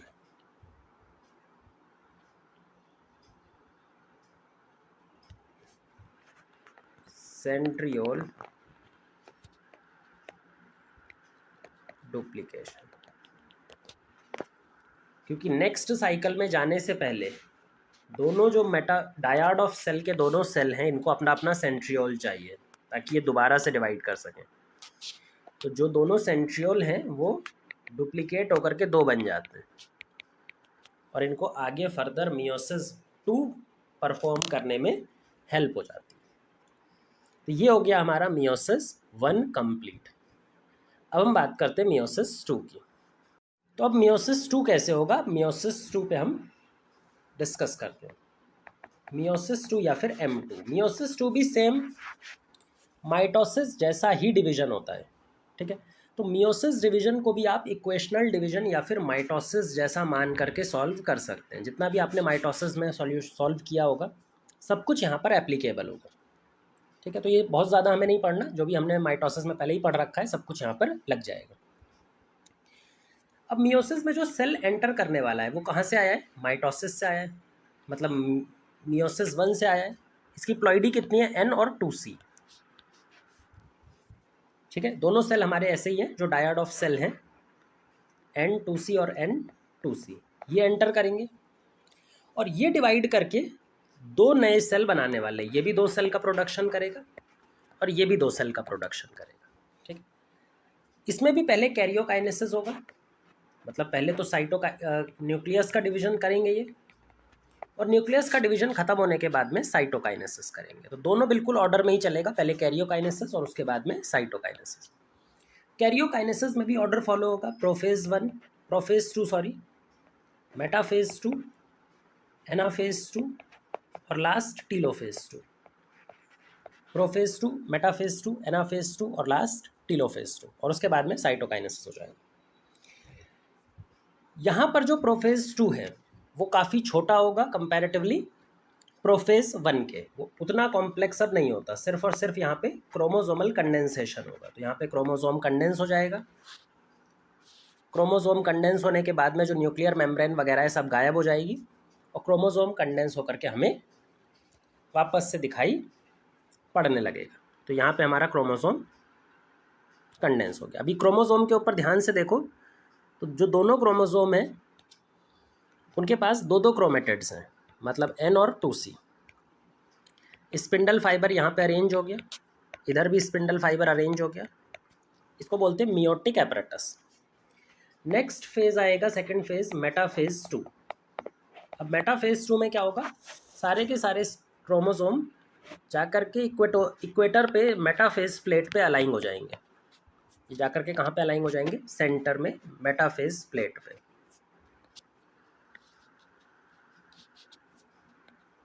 इधर से इक्वेटर स्पिंडल पोल, इधर से स्पिंडल फाइबर आकर के अलाइन हो जाएंगे।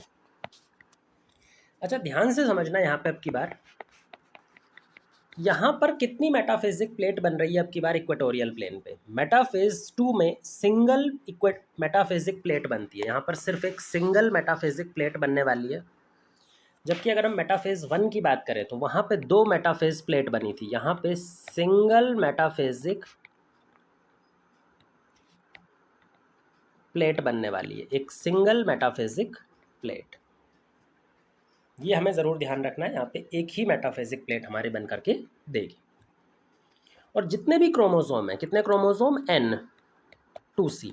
सारे के सारे क्रोमोसोम यहीं पर अलाइन होकर के, बीच में अलाइन होकर के मेटाफिजिक प्लेट पर दिखाई देंगे। अच्छा, हर एक जो क्रोमोसोम है अब की बार वो 2 स्पिंडल फाइबर से जुड़ा हुआ है। हर एक क्रोमोसोम की अगर हम बात करें वो 2 स्पिंडल फाइबर से जुड़ा हुआ है फ्रॉम अपोजिट पोल। एक स्पिंडल फाइबर इस वाले पोल का, एक स्पिंडल फाइबर इस वाले पोल का, इधर भी एक स्पिंडल फाइबर इस वाले पोल का, एक स्पिंडल फाइबर इस वाले पोल का। अब बात करते हैं थर्ड फेज, एनाफेज 2।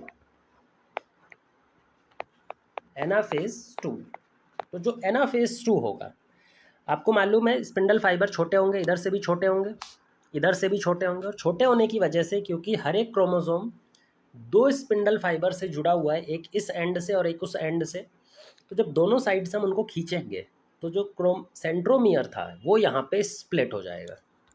तो एनाफेज 2 में जो सेंट्रोमियर था वो अब की बार स्प्लिट हो जाएगा।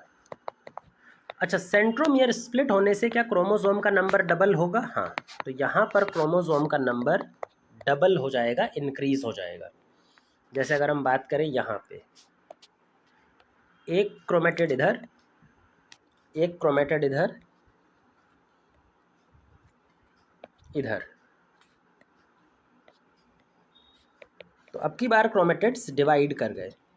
जो सिस्टर क्रोमेटिड्स थे वो सेपरेट हो गए, क्योंकि सेंट्रोमियर ही टूट गया। तो सिस्टर क्रोमेटिड्स अब की बार हमें सेपरेट होते हुए दिखाई देंगे, अलग अलग होते हुए दिखाई देंगे। और सिस्टर क्रोमेटिड्स अलग हो रहे हैं तो क्रोमोसोम का नंबर डबल हो गया। जैसे यहाँ पर अगर ध्यान से देखो तो क्रोमोसोम कितने हैं, 2 सिर्फ, क्योंकि सेंट्रोमियर 2 हैं। यहाँ पर क्रोमोसोम कितने, 1 2 3 4, तो यहाँ पे क्रोमोसोम का नंबर डबल हुआ है। मास सेम रहेगा, मास तो पूरे सेल में जितना था पहले उतना ही है, लेकिन जो क्रोमोसोम का नंबर है वो डबल हो गया। तो जो यहाँ पे एन और सी की टर्म्स में था, इसमें क्रोमोसोम नंबर इनके डबल कर दो और मास को सेम रहने दो, तो ये बन जाएगा 2n 2c। तो ये हमारे पास में क्रोमोसोम नंबर डबल हो गया। एक पोल पे हमारा प्रेजेंट है एन और सी, और इस दूसरे पोल पे प्रेजेंट है एन और सी। ये दोनों अपोजिट पोल पे धीरे धीरे करके पहुंच जाएंगे। जब ये अपोजिट पोल पे पहुंच जाएंगे तो नेक्स्ट फेज चलेगा जिसका नाम है टीलोफेज 2। अच्छा, टीलोफेज 2 में क्या होगा, टीलोफेज 2 में जो मेटाफेज का टीलोफेज है वही याद कर लो। आधे क्रोमोसोम इधर, आधे इधर, मतलब दोनों की एक एक कॉपी इधर, एक एक कॉपी इधर। इनके ऊपर न्यूक्लियर मेम्ब्रेन आ जाएगी, न्यूक्लियर मेम्ब्रेन, इधर भी न्यूक्लियर मेम्ब्रेन। ईआर वगैरह जो गायब हुए थे प्रोफेज में वो भी डेवलप हो जाएंगे। गोल्जी बॉडी वो भी वापस आ जाएगी। अब यहाँ पर देखने को मिलेगा हमें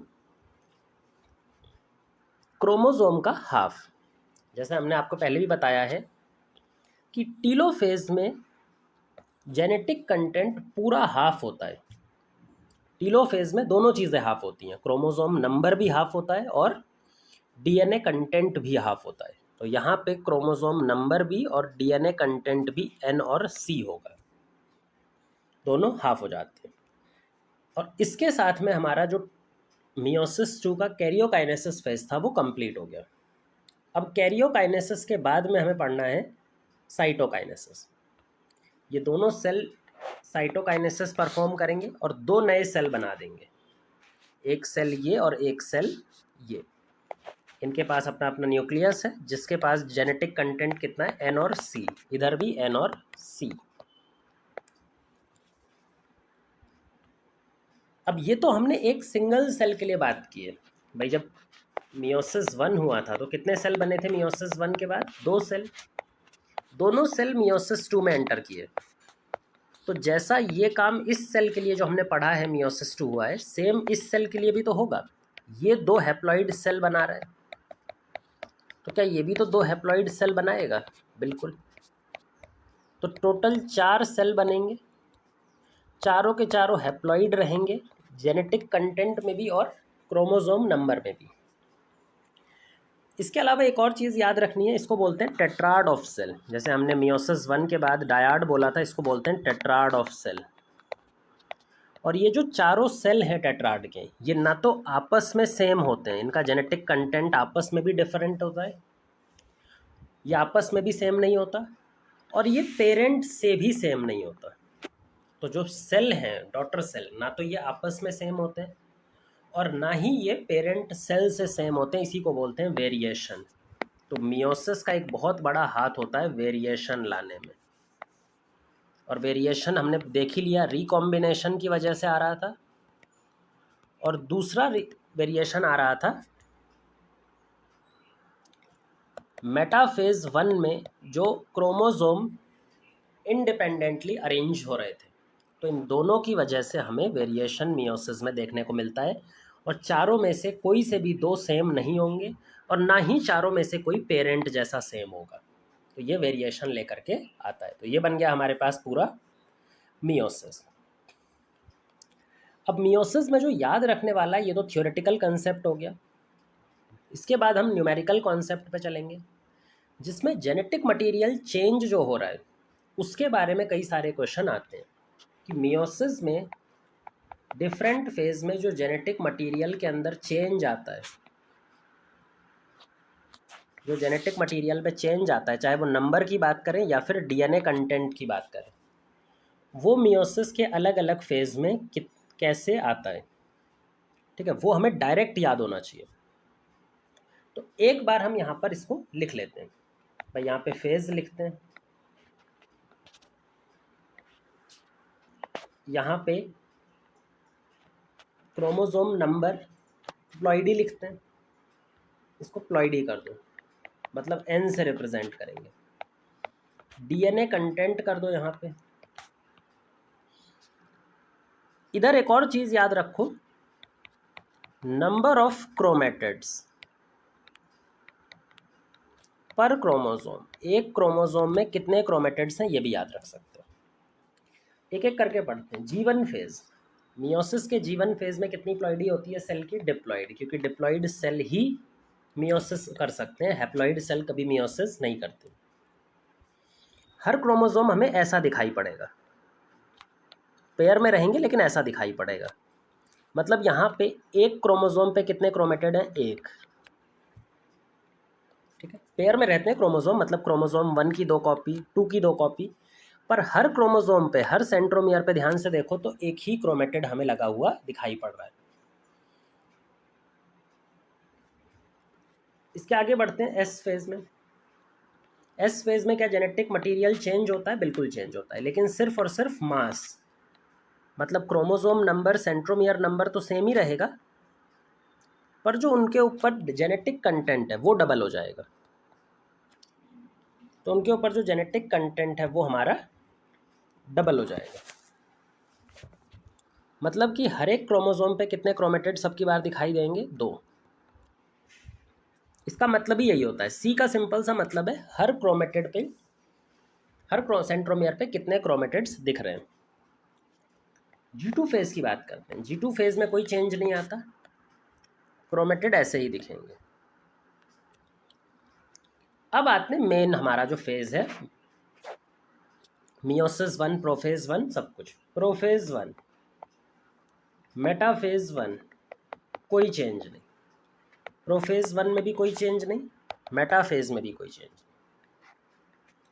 आगे बढ़ते हैं। एनाफेज 1, ये इंपॉर्टेंट है, और टीलोफेज 1, ये इंपॉर्टेंट है, बहुत इंपॉर्टेंट। एनाफेज 1 में क्योंकि सेंट्रोमियर स्प्लिट नहीं होता तो यहाँ कोई चेंज नहीं आता। 2n4C 2n4C और ऐसा ही दिखाई देगा, कोई चेंज नहीं आता। एनाफेज 1 में कोई चेंज नहीं आता। बात करते हैं टीलोफेज 1 की। टीलोफेज 1 में आपको ध्यान रखना है, हमेशा टीलोफेज में जेनेटिक कंटेंट हाफ होता है। चाहे वो नंबर की बात करें वो भी हाफ होता है, कंटेंट की बात करें वो भी हाफ होता है।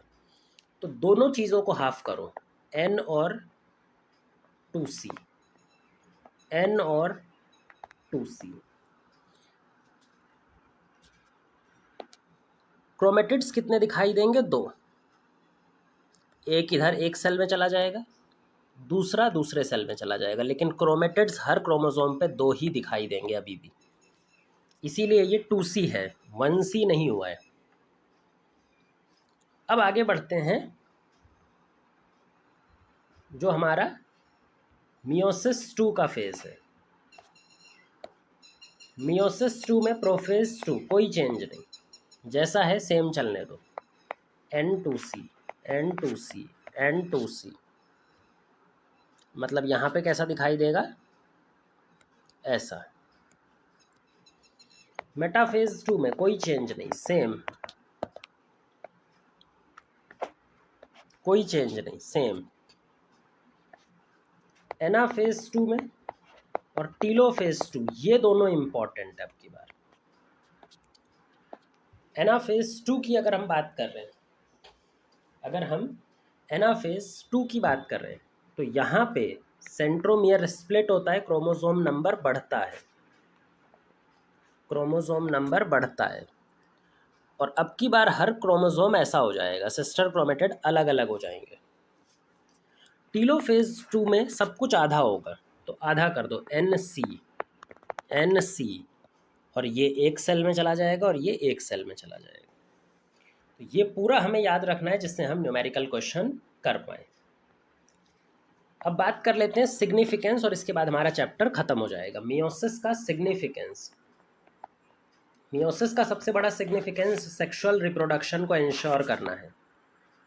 बिना मियोसिस के सेक्सुअल रिप्रोडक्शन हो ही नहीं पाएगा, क्योंकि सेक्सुअल रिप्रोडक्शन के टाइम पे एक डिप्लॉइड इंडिविजुअल होता है, वो हैप्लॉइड गैमीट बनाता है, हैप्लॉइड स्पोर बनाता है, जैसा कि एनिमल्स में होता है, जैसा कि प्लांट्स में होता है। इसको बोलते हैं गैमेटिक मियोसिस, स्पोरिक मियोसिस। एक और टाइप का मियोसिस होता है जो लोअर ऑर्गेनिज्म में दिखाई देता है, एल्गी वगैरह में दिखाई देता है, जो जिसको हम बोलते हैं